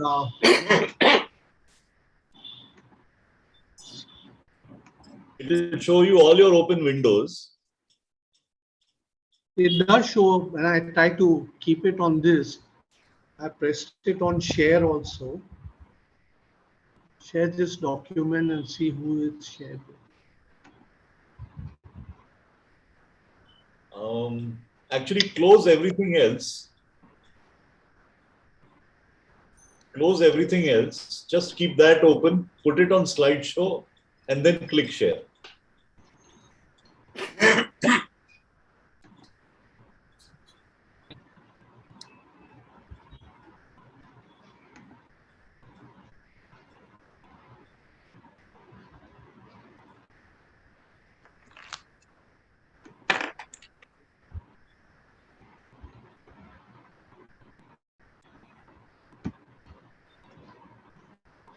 No, I'm not getting it.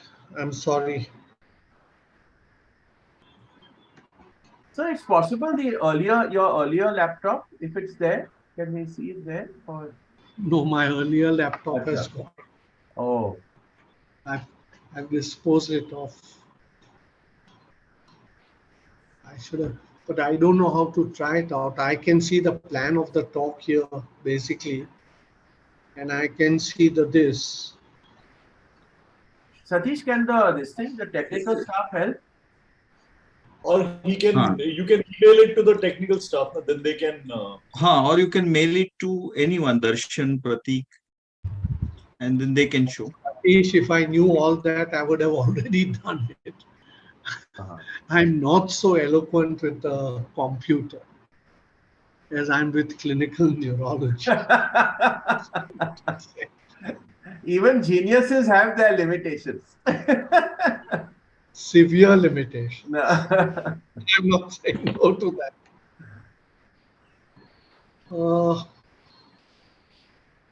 I don't even know how to get out of this, basically. Yeah, okay. Choose what to share.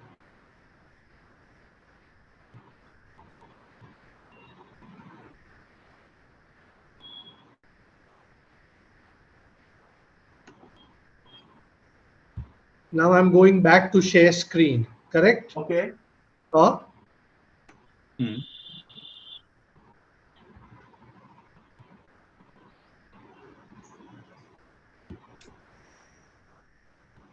I'm not getting my slides. Okay, I'll try it from my file explorer.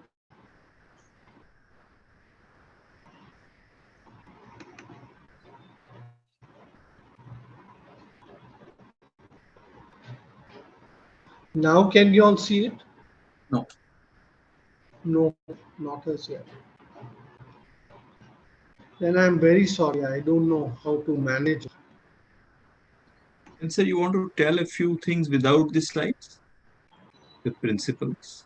I can talk without the slides. That will be I great. mean, I can talk. I have my talk here in front of me. You know? That we can do. Either that, or should we sort of keep it as the first talk next time? Whatever you want, sir. Yeah, even that is a good idea. Which slides will be better? The slides we'll wait for, you know. No, which slides we can do it next time. We can start earlier and keep this as a first And talk. I will try and first see to it. I'll have to get my laptop fellow to just tell me the sharing was not possible. How to share slides? Sir, Okay, just let me first tell you. The support person, sir, support sir, person first is you there. open your presentation, sir. I've opened my background. In background, sir. In background. Yes, Okay, sir. Yeah. Yeah, and now you reopen Zoom and share the screen. Reopen Zoom.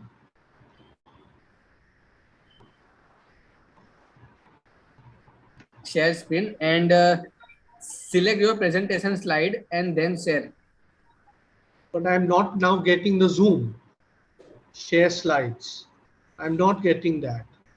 I have to close this. Only then does the Zoom thing comes.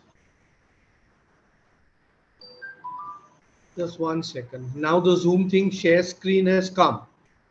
Yes, sir. And share screen. So I'm putting share screen. I'm putting share screen on. Yes, But and something else select has come. select your presentation slide, sir.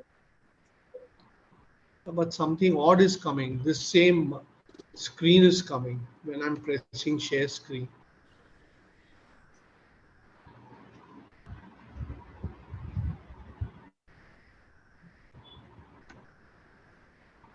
The same thing is coming. Support is coming.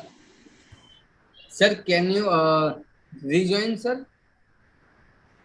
I'll try and rejoin. I'll cancel all this. Leave and rejoin. Yes, sir.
When I press the share screen now, the same thing is coming. That support screen is coming.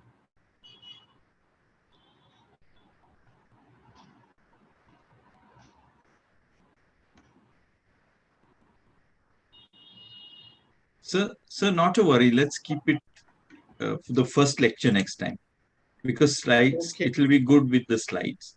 So maybe we can, Azad, we can start at 8 next time. Azad is away. 8:30 Yeah. because I'm 8:30. planning this talk for about 35 minutes, Yeah. not an hour So, as you've given it to me. so 8:30 next time we start. Yeah, and I'll keep everything ready. Yeah. So not a That problem. will be on the 28th. That will be on the 28th of August. August. Yes. Yeah. Yeah. Okay. Yep. All right. Right then. So Fine. yeah. So I'm sorry about we that. close. Ashok, we close at that. Ashok, Yeah, Jimmy, I'm okay with that. we close at that. We meet 8:30 on the 28th of August. Just fill up the certificates, please. Fill up the certificates. Yeah. Sure. Right. What is the topic next time? So I will have to look up.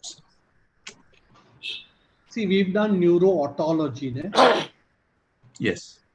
We've done spinal cord disorders. Yes. This time we've done critical care. Yes. Headache we have done. You've done headache also. Okay. Yeah. Just once.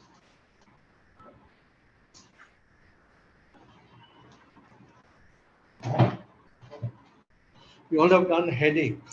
Okay. Yeah. Then neurocritical spinal cord disorders. Yes. Neurootology. Right? Yes. And just now neurocritical care. So you have neuroinfectious disease and behavioral neurology and psychiatry. Hmm. So which of the two are you going to have?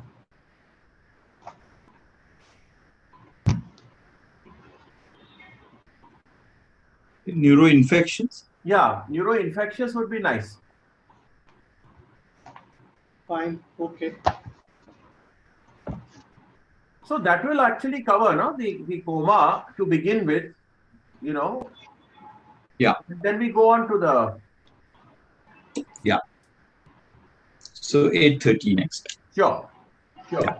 Okay, fine. Right. Okay. All right. Okay.